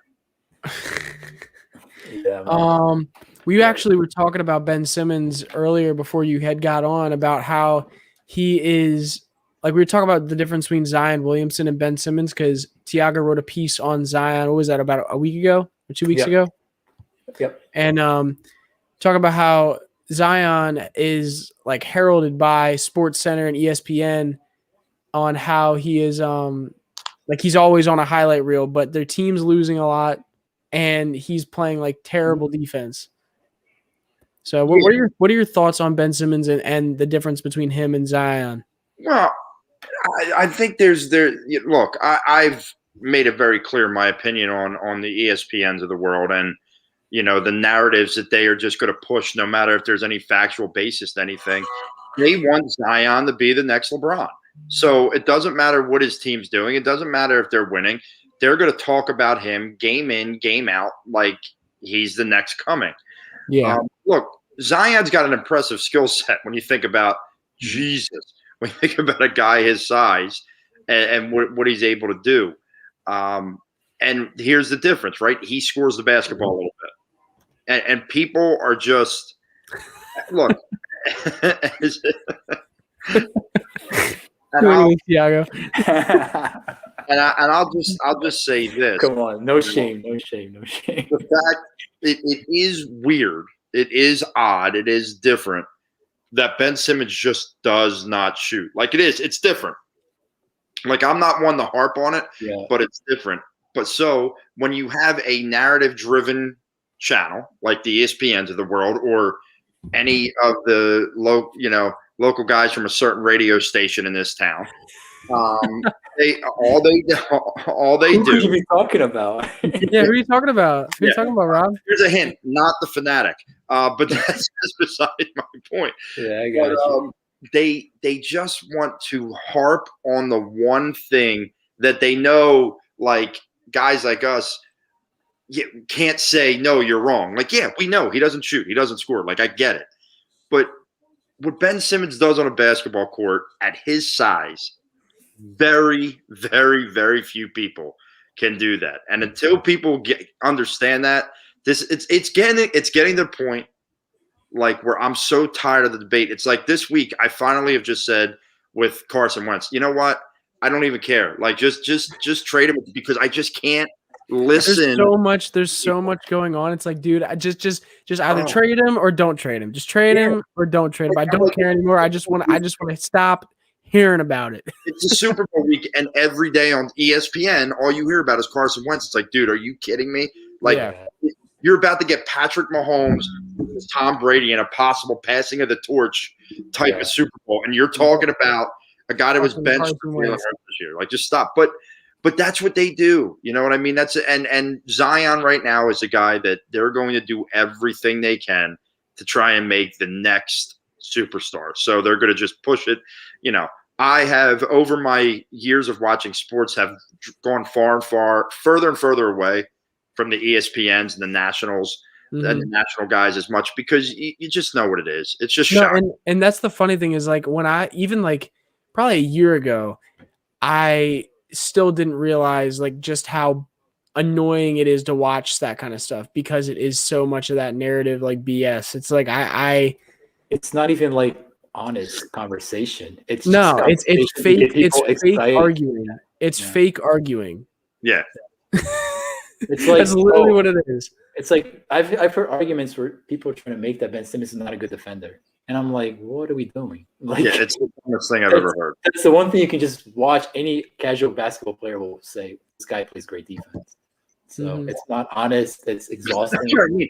It's one of those things where if you watch with your eyes, it tells you he's a good defender, and then if you look at the stats too, it also tells you he's a good defender. Like, there's no argument to say that he's not. Like, I don't understand.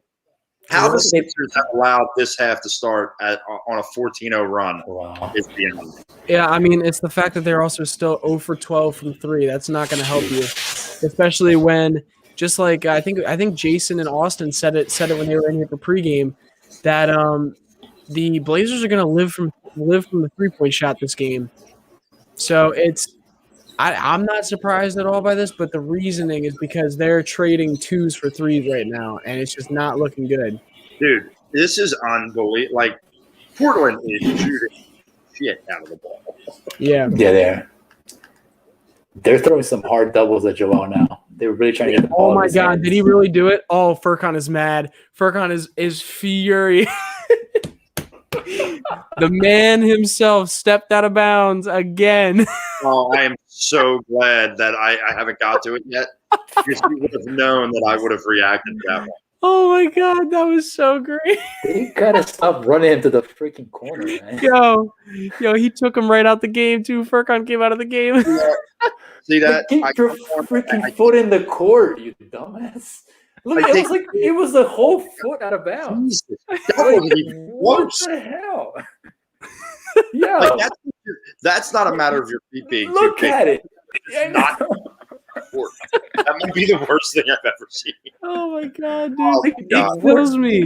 It He has to be the person in the NBA who's like. There's got to be a stat for that. Like, who steps out of bounds the most in the NBA? It doesn't surprise me at all. After a 3-week hiatus, I come back on here and during the stream, Furkan steps out of bed. And I was actually going to come on and talk about our man Nadir's probably got to be living the dream right now because of the first quarter Furkan had.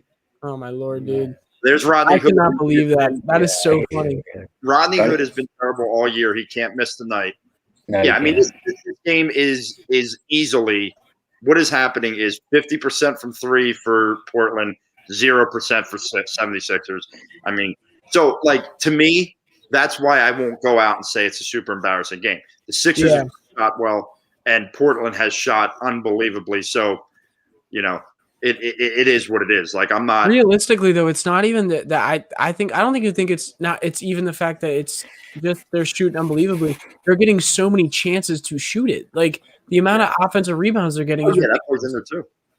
So it's like it's not even the fact that they're just shooting ridiculously good tonight. They're also getting like 2 times the chances. I'm actually a little upset with the Sixers shot selection throughout the night. I don't think that they've had a great outside of Joel. I don't think the other guys have had great shot selection. Yeah, I'm looking at the shot chart right now.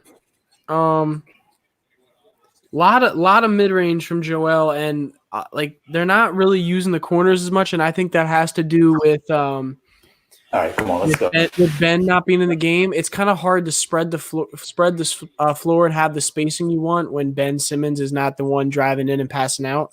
Right. They're one ball handler short right now. Yeah, hopefully that first 3 can open up the floodgates a little bit for this group, and Danny can start hitting some, and Tobias. I mean, what you need at this point, and this is not a shot at him because he's been so good. Is you need Tobias to kind of take it to another level. But look, I will say this again. Here is why Ben Simmons, oh my God, is so crucial to this team. Okay? Like, once again, Ben may not score, but his presence on the floor alone makes a humongous difference. It's why they got swept in the playoffs last year, and it's why they've kind of looked just a little off tonight. Now, there's a lot of factors working in that. They're on a back-to-back. They just traveled back home. Ben's out now. Curry's out. Joel is unbelievable offensively, but you could tell defensively he is not the force that he's been. Yeah. And I think I don't even know if the knee's hurt or he's just a little ginger on it right now. Yeah, I mean, Steven says it best. Ennis has 15 boards right now, and it doesn't even look like Joel's going for him. And I think Joel isn't trying to block shots. He's not. He has not jumped on the defense. Yeah. So I'm asking, if you see that, and he looks more gingerly on that knee the second half. What is he doing out there? Like, why are they playing him? Like, he should not be playing right now. Right. I mean, he seems to be a little bit gutting out right now, and there's no reason for him to be doing this. So it goes back to what the Sixers medical process is, which drives me freaking nuts. Yeah. Harris is pissed right now because I think it was Ellerby on the Blazers. He Harris was dribbling in and just like driving into the basket. Ellerby stuck his arm right out and hit him in the chest. And right after he did that, Tobias pushed him off with the forearm. But like. Yeah, Ellerby created the contact first and put his hand right into his chest. Like, how is that not a foul first? Like, that's a reach in. Tobias gets no love, dude. He gets no calls. It's unbelievable. No, he doesn't. And he's already got a technical, so he's got to be careful here. Yeah. This game has gone to hell in a handbasket pretty quickly. Yeah. Pretty quickly. Definitely. And I'm not even sure what exactly they need to change because it's like, I mean, I know what they need to change, but I'm not sure how they're supposed to do it here because Embiid, it's not like Embiid's not doing his due diligence offensively for the Sixers right now. It just seems like they're struggling on playmaking outside of Embiid, getting shots up in the mid-range post area.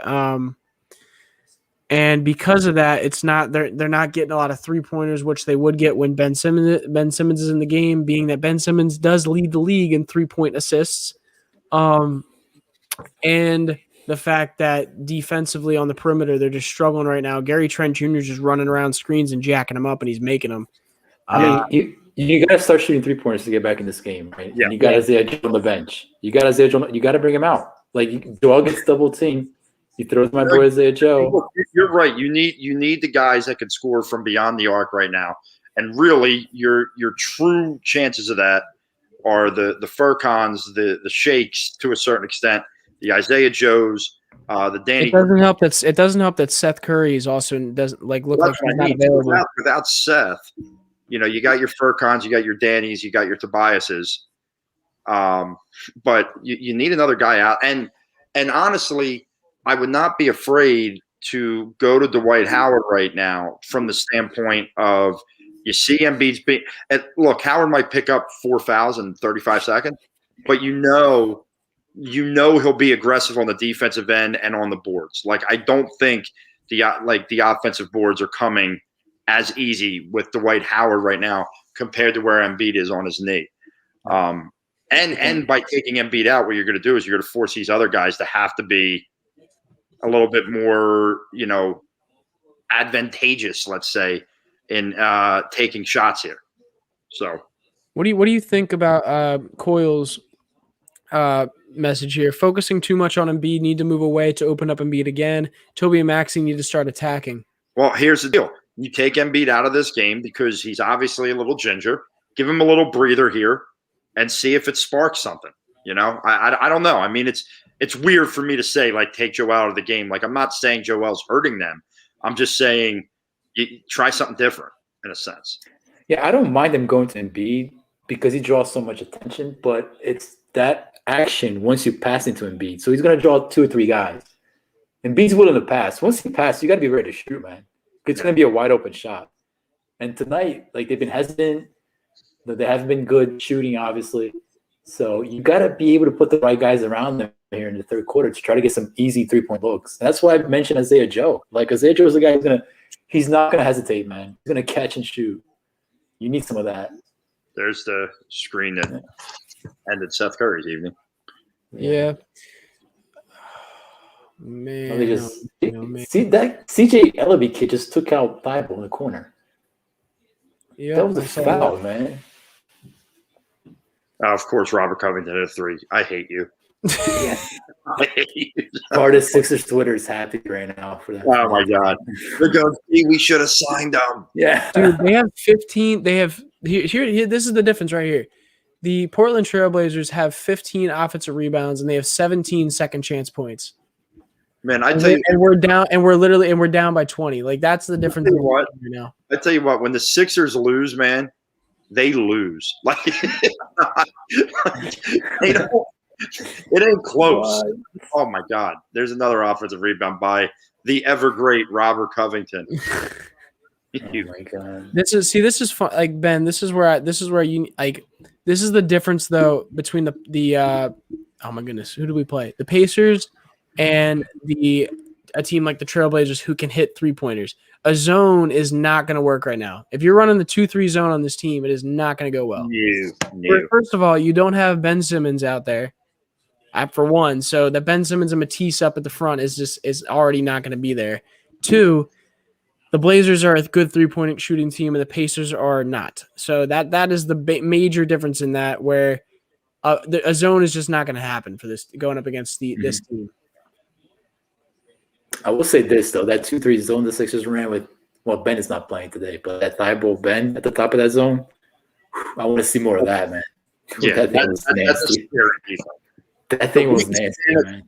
I don't know if there's ever been a 2-3 zone that has a wingspan like that. Oh my God! And I'm including the Jim Boeheim's where he would have huge guys at the top of his 2-3 zone. But basically 7-foot wingspans. Yeah, that's incredible, man. And I think that's something you will see a little more of. Like, it's never going to be a base defense for them at all, but you're definitely going to see more of that. Oh God! Thibault catch and shoot. Let's go. All right, let's go. Relying on the Thibault 3. Hey, whatever. Man. Hey, listen, he's got the first 3 of the night. Don't be bitching. Korkmaz is big ass. We got 2. Danny Green hit 1. Let's go. Oh, did Danny Green hit 1? Oh yeah, he did. Yeah, he did. You're right. See, if my man Korkmaz wore blue shoes, I think you get away with some of the. He could have worn invisible shoes on that last one, and he wasn't getting away. He was 6 feet out of bounds. He pivoted out of bounds. Like, I don't even get it. Oh man! Come on, I will eat this tip. Dude, after all that, that's my goodness, man. Ugh. I'm sorry. There's a lot of Duke love in this Portland team, huh? Yeah, Ronnie Hood, Harry Giles. You got quite a few. Well, I mean, they've been lower on the draft board for a long time, so they're able to get the blue blood. Yeah. Well, I'll tell you right now. I know Rob is a big North Carolina guy. He doesn't want to hear this, but if you watch Gary Trent Jr. at Duke, you knew that guy could shoot, man. Oh yes. Oh yes. And I don't know why teams passed up on him. The Sixers passed up on him. He would be a perfect fit for the team right now. Where did he go in the draft? I'm trying to look it up right now. I'm pretty sure the Sixers passed up on him multiple times. Yeah. By the way, if any of you need a score update for the Sixers down 89-69. Crazy. Just how, like, I don't think going into this game, anybody with the amount of offensive players that the Blazers have out of this game, that they would be up 20 going up against the Sixers, who have a very, very what are the Sixers ranked in offense right now this year? They're up there. They're like in the 10th, 12th. Yeah.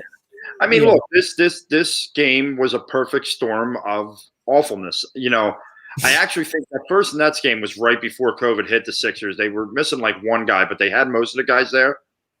And it just reminds me of that game because everyone was thinking. And then if you remember after that, in the wonderful world of Twitter, that during my hiatus, I also took a hiatus from Twitter, which was maybe the most refreshing. It was the most refreshing couple of weeks of my entire life to not be involved in Twitter wars. But if you remember after that Nets game, it was like, oh my God, see, they stink again. They can't do it. Trade for Harden. Do this. Yeah. Like, are we right now? And it's going to happen again tonight. There's going to be those idiots out there tonight that act like this is the worst thing ever. Oh, Embiid did what he did, and this is what we get. See, we stink. Blah, blah. You know, Look, Portland, some of these guys are having career shooting nights right now. Like, they are just stroking the ball. Yeah, you would like to see the Sixers get an easy win. Well, it's not going to happen tonight because their schedule is going to get much tougher the next couple of weeks. It's going to be – there are going to be some losses coming up. And I know fans, like you said, Rob, they love to overreact. So, yeah. What? Philly fans overreact? Well, and listen, they're 16-6 going into the night. So they gave themselves in a 72 game season or whatever it is. They gave themselves a little leeway by starting off the season as hot as they did and taking advantage of an easier early part of the schedule. And that's all you can ask for. And you know, when they're fully healthy, I think they're really tough to beat. I do think they still need to add a piece or two. And I think there's no way, shape, or form that Daryl Morey doesn't add a piece or two. Like there's just no way. Like Daryl Moore is going to make a trade just to make a trade at some point. Like it's pretty basic that he's going to do that. So you know, I am in no way concerned because of this game. This game was just freaky from the jump. I mean, it was just freaky from the jump, and here we are.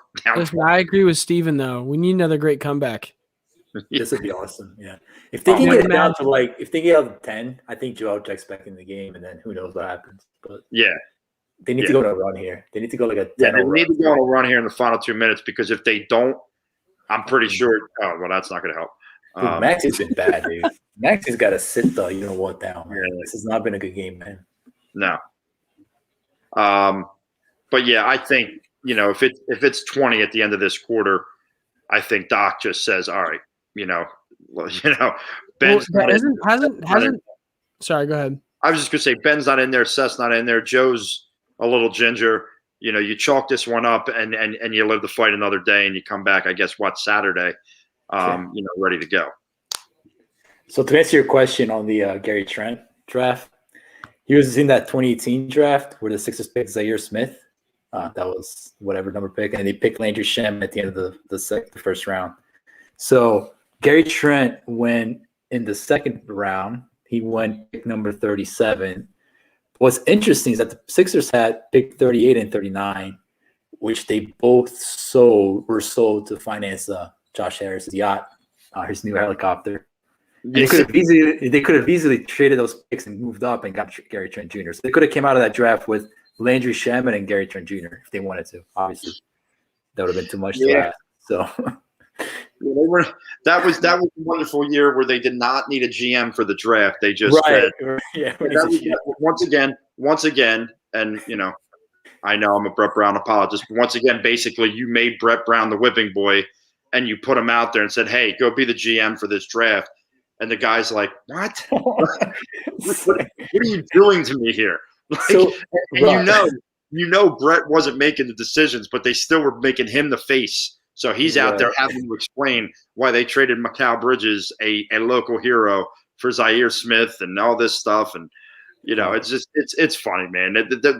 Where the organization was compared to where they are right now, it's unbelievable. I know, but Rob, that draft, they traded away Bridges.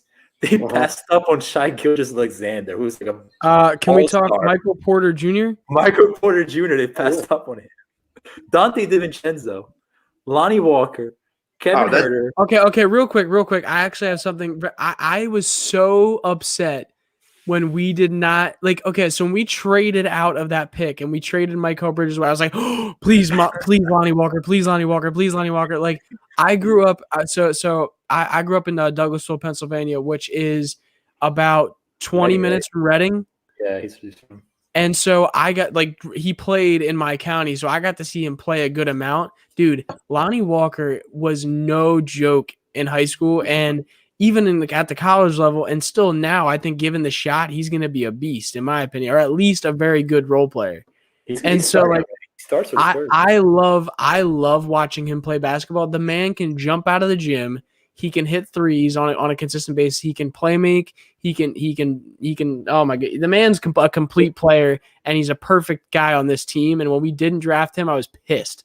I'll tell you what. I can remember I was in Charleston, South Carolina, on a week-long getaway with my wife, and we're at a bar, and we met up with someone we knew down there, and I'm watching the draft, and I see that the Sixers draft Bridges, and I'm like, you know what? That's good.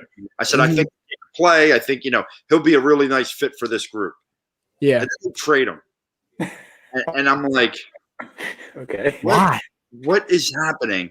And then I'm trying to have this romantic week getaway with my wife, but I'm also like, no, I got to see what the hell's going on here. Mm-hmm.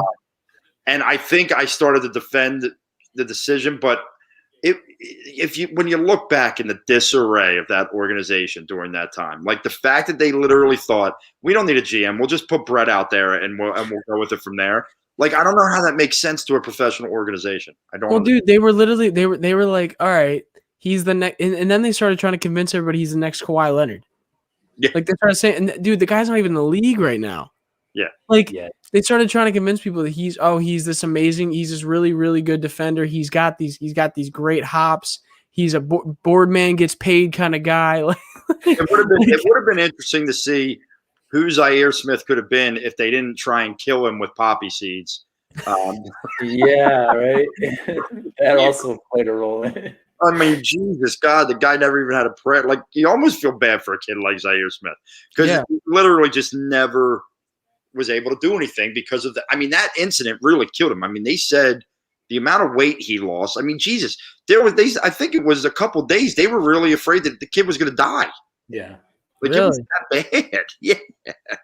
But we'll say this. Real quick, I think that Doc might have given up on this game because Isaiah Joe is in the game right now. Yes, come on, Joe. Let's get that. Joe, just hit right now, the lineup out there on the court is Shake Milton, Isaiah Joe, Matisse Thybulle, Furman Korkmaz, and Dwight Howard. So a lot of 3-point shooting out on the court right now. And a lot of bad defense to go with it. Dude, Isaiah Joe's guarding Anthony Simons at the point. Yeah, I just saw that. He's not just a 3-point shooter. He actually has some good defensive skills. Yes. But he's got to get stronger. He's got to. He just got knocked over on a screen though. Yeah. So if that doesn't show the slight body, I don't know who. Go ahead. I was going to say there's a chance that Shake punches a ref in the face today. I've never seen Shake this animated during a game. He is ready to kill somebody. Because they won't call a foul on that CJ Ellaby guy. The guy's a rookie, but they treat him like he's freaking LeBron James out there. The guy is fouling everybody, and they don't call fouls on him. Oh, my God. This rebounding. I'm having PTSD from my game last night that I coached in, watching the offensive rebounds in the second half of this game. It's horrendous. Oh, man. So right now I got 17 seconds left on the clock in the third. Portland up 95-76 on the Sixers. Shake Milton has the ball at the top. I'm assuming they're going to wait for that shot clock to run down. So we will see what happens. Looks like they're going to run a pick. and up for the mid-range shot, and it's a missed shot on an offensive foul for Dwight Howard. Offensive foul. Well, I mean, that might be the most common phrase of the Bro, it pisses me off because it's just like I do think. Oh man, I do think a lot of the offensive fouls he gets called for are just the fact that he's so much of a physical specimen that he's a Hulk. He's a Hulk. But I sometimes feel like it might look worse than it actually is. Mm-hmm. But does he need to be that physical all the time? Like, I feel like sometimes he just does it. Yeah. But sometimes, like, he's just being physical to be physical. Now this offensive foul they call him for here. Now I'm sorry. Yeah, that's BS. I agree with that. It's soft. That's basketball. That guy jerks his head back. I mean, all he's doing is fighting for position. He has every right to that position as whoever the other guy is. It was Gary Trent. Yeah, Gary Trent was guarding Shake. Dwight screened Gary Trent, and Shake got an open mid-range shot, and he didn't even have a chance to try to score it because they fucking called a foul on him. Right, I called a foul on Dwight right then. I like Chris Dunn's strategy. They only have 9 players, just fouling guys out. And I think that's why they won't call fouls on Portland, because they know like they don't want to get in a situation. But that's what makes me so annoyed about the damn NBA. Sometimes it's like I understand it's a business, but at sometimes you cannot convince me that they don't try to keep teams in a game for entertainment purposes. Yeah, there's times. NBA officiating has been brutal for years because, first of all, it's inconsistent. Secondly, it's like they call the ticky tack crap out front, but then guys can literally take elbows to the head. Yep, and it's just they.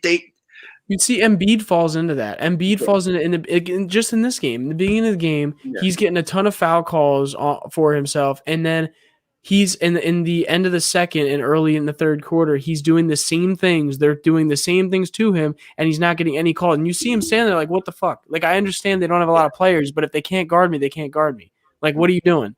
And B should be one of those automatic foul guys like Harden. Yeah, I don't know how he isn't at this point. I just don't know how he is at this point.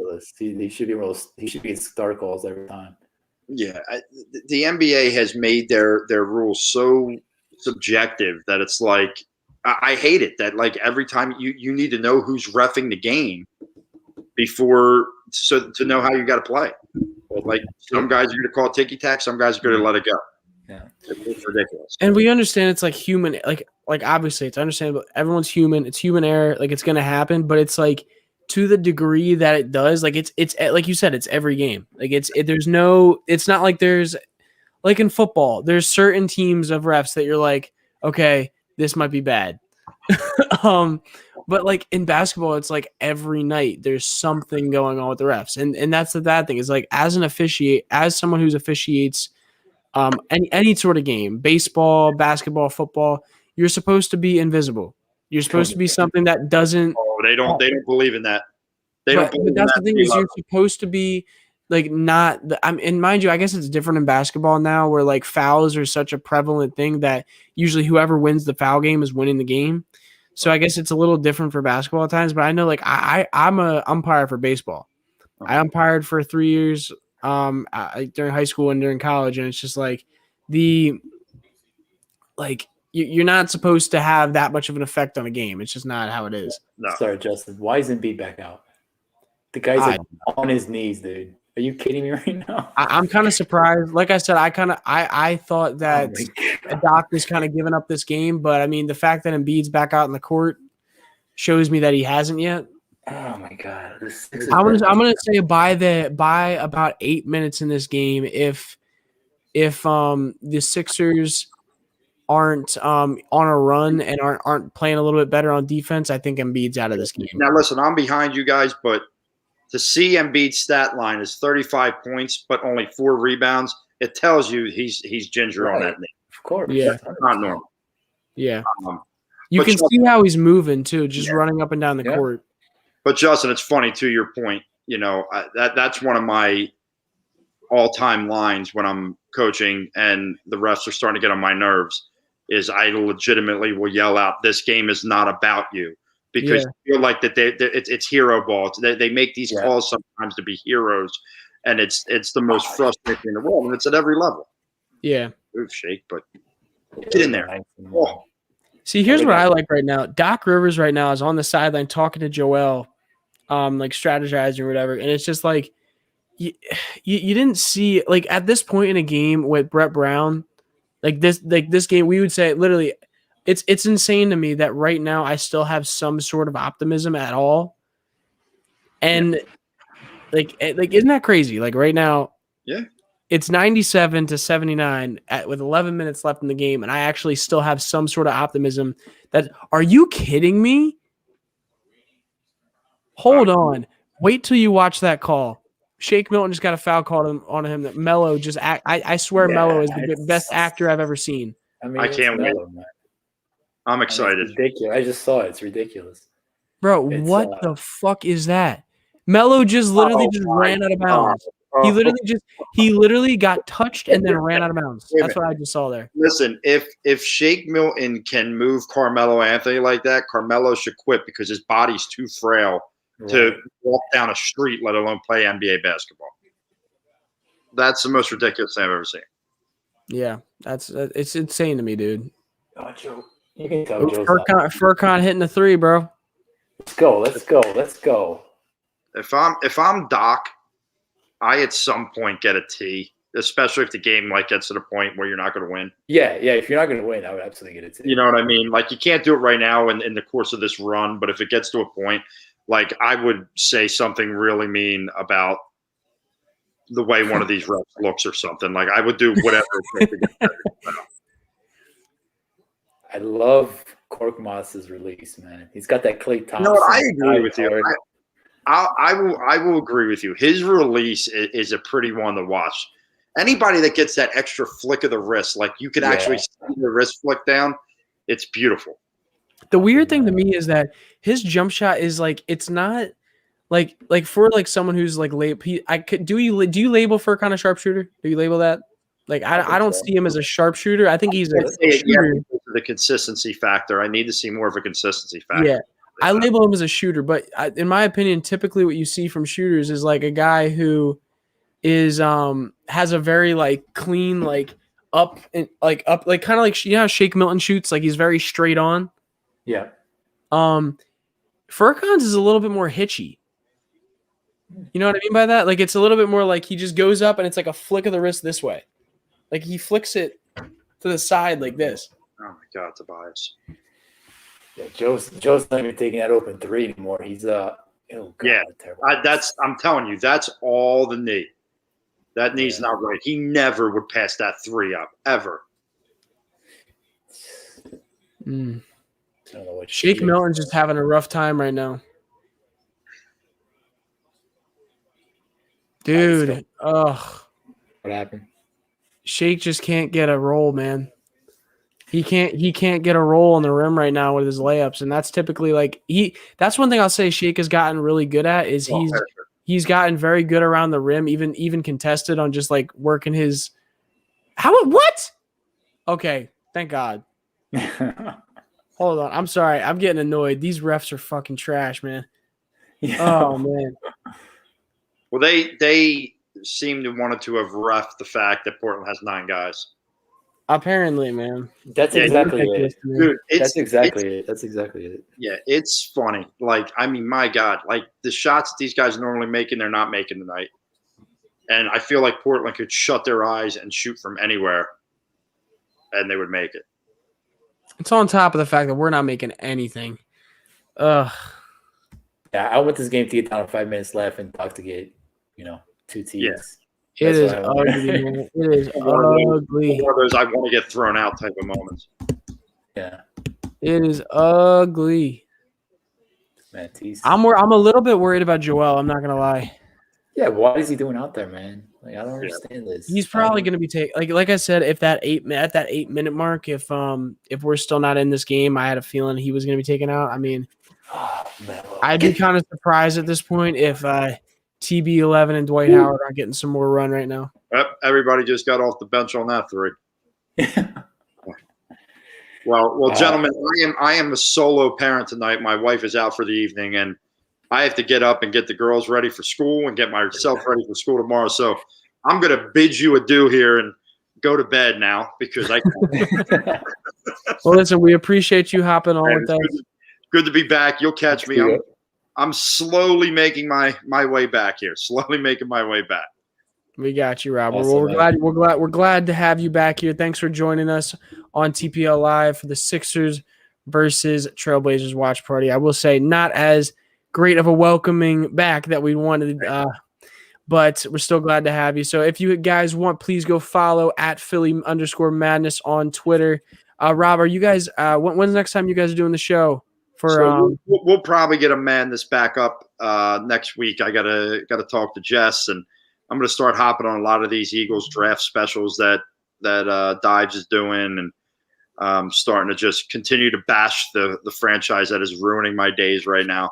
And just praying for Jamar Chase, knowing it's not going to happen. I think that's where I'm at this point. So yeah, stay tuned for it.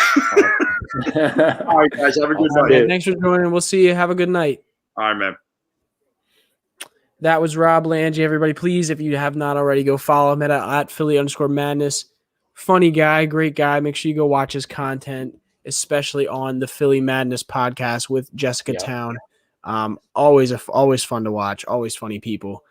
Both super passionate Philly fans. So lots of fun to watch people like that. But he knows his stuff too.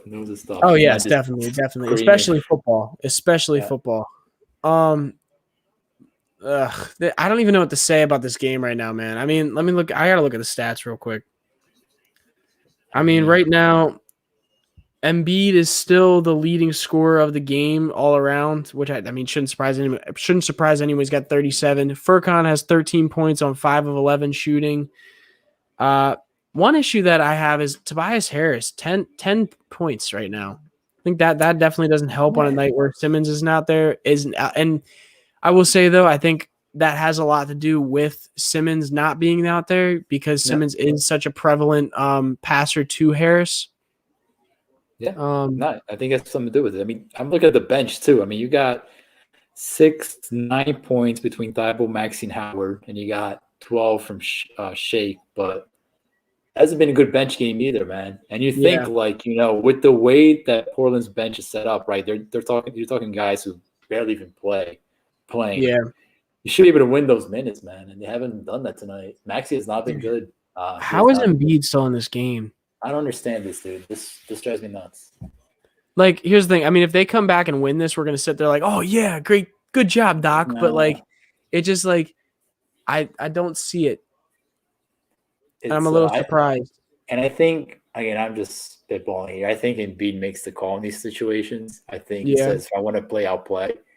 Yeah. But medical stuff like this, man, you should defer to the team. And I don't know. It's weird. I mean, Jaden said it best. Jaden Blake right here said it best. Said, "Why is Embiid still on the floor?" I mean, I don't know. We don't know. I'm with you. It looks like Dwight just took his shirt off as walking towards the oh my goodness, I can't think of what it's called. Court. Yeah, walking towards the scorer's table. So, it's looking like him and Matisse are both walking over there. With about 6.5 minutes left on the clock. So this could be interesting. I just let Dwight get up now. Jesus Christ, man. Got guys hitting shots on the team I never heard in my life. Holy crap. Yeah. Unbelievable, man. They're like, look at the box score. They scored 40 points in the third. Another 14 in the fourth. 54-29, second half. Joel and Tobias both going to the bench. Embiid looking like he's probably going to end the night with 37 points, 5 rebounds, shooting. I think he went like 14-21, was it? Yeah. Yeah, 14-21 from the field. Perfect from the free throw line, going 9 for 9. Just a overall rough game. Tobias as well coming out. 12 points, 11 rebounds, 5 assists. 5 for 14 shooting, which is not going to win you games when you don't have a guy like Ben Simmons out on the court. But watch Embiid walk out of the court. He's limping. Embiid's limping walking out of the court. Yeah, he's definitely looking a little bit taking his time on that knee. It's just, I don't know, man. It's tough. They should be able to just eat these L's and not bring Embiid back out, man. You end up losing the game anyways, and now you don't know what you've done there. So, yeah, Danny Green now coming off the court. Isaiah Joe going in for him. Joel. See, I will say one thing I like to see from Joel right now. Joel's pissed. Like, he is not happy right now. But I could say, like, none of this loss to me is not Joel's fault. Oh man, turnover. This loss to me is not Joel's fault at all. I think this is a big thing, and this has kind of happened throughout the game. And kind of what I called earlier in the game is that when this game was close, we only had 5 turnovers. We now have 16, which I mean isn't terrible, but like that's just not going to win you a ball game when you don't have Ben Simmons in there. Right. So it's. I mean, to me, this isn't surprising based on how the game kind of was playing out. But I mean, for the folks who think the Sixers can live without Ben and they can infuse offense by trading him, for a star. I mean, that's true, right? Yeah, I'm about to say. I mean, if you're trading for a star, an offensive star, I think you're okay. But the point I want to make is this is what the team looks like defensively without Ben Simmons. You're missing a big part of your defense, and that's a real thing. I mean, I understand scoring is important, and scoring is eventually what wins in the NBA today. But you better have a lot of elite scorers in your team if you're going to trade away a guy like Ben Simmons, because he saves you a lot of points on the defensive end. Yeah, honestly, and I think that, and it's. I mean, right now we have on my screen we got a little under 5 minutes left. Sixers down 113-90. Maxey getting some buckets late in the game right now. This is the kind of game it's hard to watch because it's one of those things that you're thinking before going into it. It's like a sure bet. Like Embiid's just going to come in here and dominate, and he did. But something that is a big issue is this is ultimately the difference in whether or not this team is winning games, and it's the reason why. In past years, the Sixers haven't been good, and it's whether or not the guys around Embiid are hitting shots, and that's just how it is. If you don't have 3-point shooters around Embiid, you're not winning games. Yeah. I don't care if he scores 40 points like he almost did tonight. He was efficient as hell, almost scored 40 points, and they're still losing, and that has a big reason because of the rebounds they're getting, and also because the 3-point shots we're missing. I'll be right back to you. I gotta go grab something. So. We'll just talk away here as we await the end of this incredible game.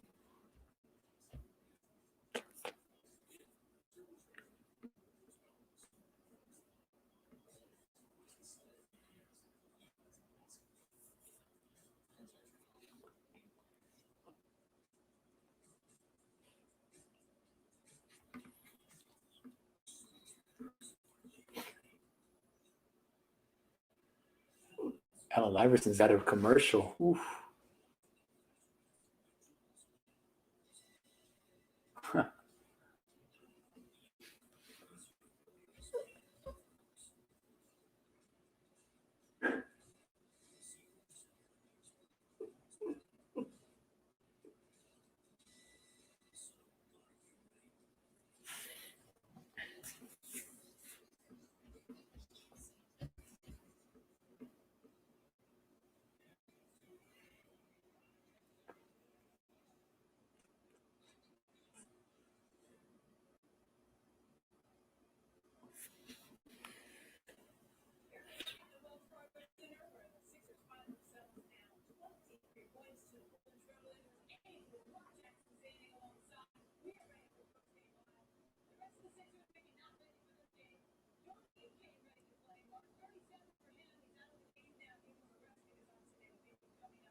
Yeah, it does.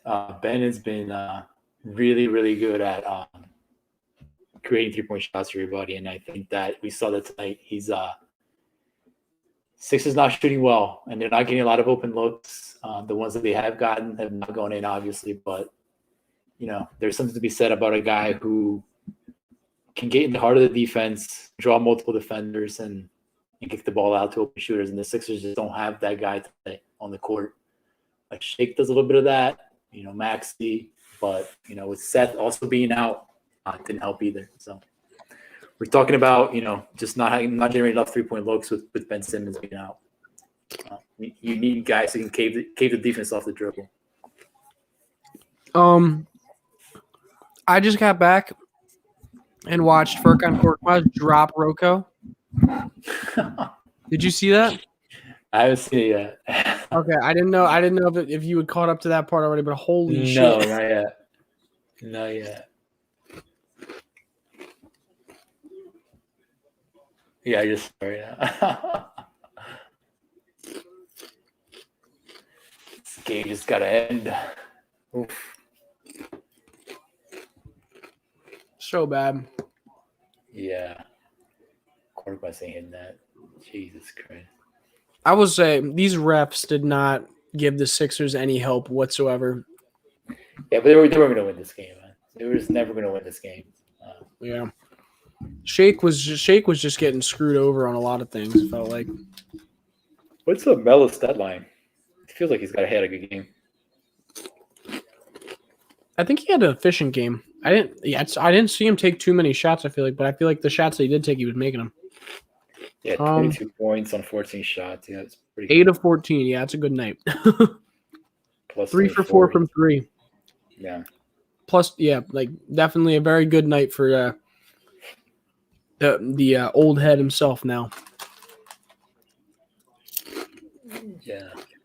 Dude, I swear, if they give Dwight a damn tech, I'm going to be pissed.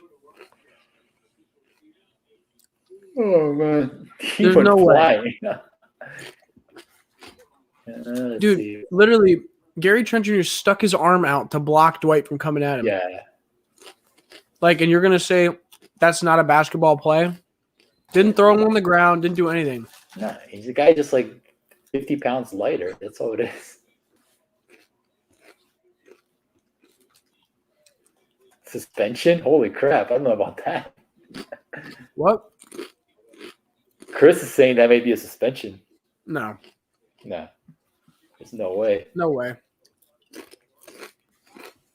Now, I can almost promise you they're going to give him a technical foul just because that's the league now, but there's no way that's tech. That's a basketball play. He's going for the ball. I think he's going to get flagrant on that. Gary put himself in that vulnerable position by putting his arm there.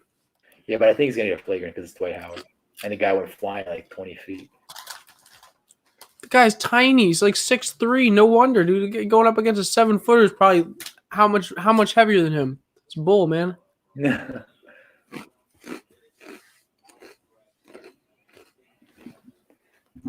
I hate the NBA officiating system. Can you pull up the shot chart? Oh, they didn't call it flagrant. I'm very surprised. Wow. Can you pull up the shot chart from ESPN? Do they have a shot chart? ESPN shot chart? Yeah, just go to ESPN.com, the box score and whatever. They have like a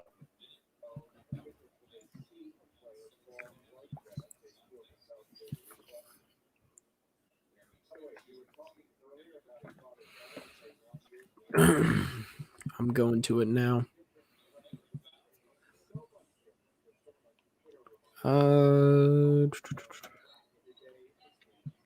Sixers.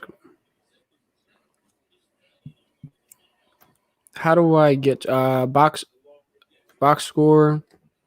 Does it not give you like a little shot chart thing? I know that on the phone it does. I'm looking for it. Hold on. I think Gamecast gives you the shot chart. Is it Gamecast? It might be, yeah, or play by play maybe. I'm looking. Gamecast has some shots on there. It doesn't have a full like shot chart. Oh, it doesn't have it. Okay. At least not. I think it's like it's literally showing like as the game's going on.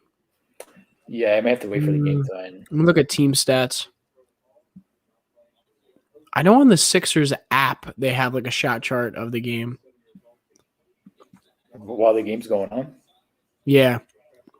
That's what I was saying earlier when I was saying they're not shooting a lot of see you, Jaden. Thanks for hanging out with Jaden. Jaden said, I'm gonna go watch the Lakers and Nuggets. Peace out. Smart man, dude.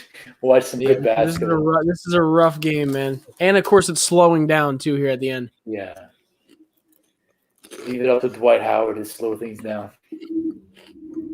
Honestly. Oh, Poirier's in the game now. Yeah. Oh my God, bro. They have Tony Bradley and Vincent Poirier in the game right now. Talk about knowing you're going to lose a game. That's ridiculous.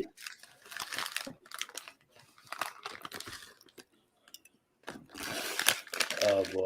The lineup we have out there right now is Tyrese Maxey, Furman Korkmaz, Isaiah Joe, Vincent Poirier, and Tony Bradley.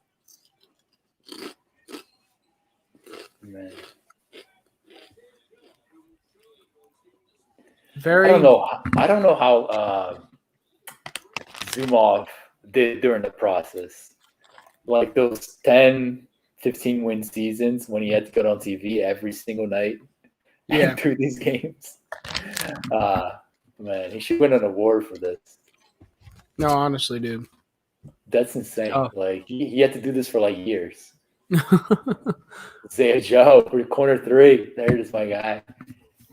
Just watching a bunch of guys that you don't even know their names. Right. You're not even gonna be here like next year, that you're not tied to them. It's so hard to get how hard must it be to get invested in a team like that, man? Right.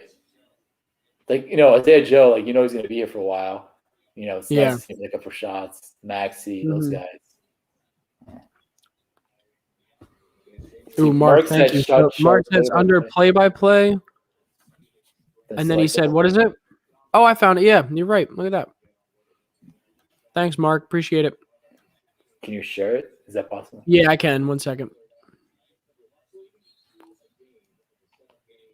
So, and I can even turn off made and miss, so that's good. Okay. Just do the miss first. Never mind. I'm going to turn off the Blazers. Oh, my goodness. Come on. Can you hear that? Yeah. Damn. Where is that going? We're not sponsored by Home Depot. Where is this happening? The video. There's a video. I literally can't even find it. Where is it? Shut up. I think it's ESPN. Yeah. Okay, 1 second. I'm gonna share this.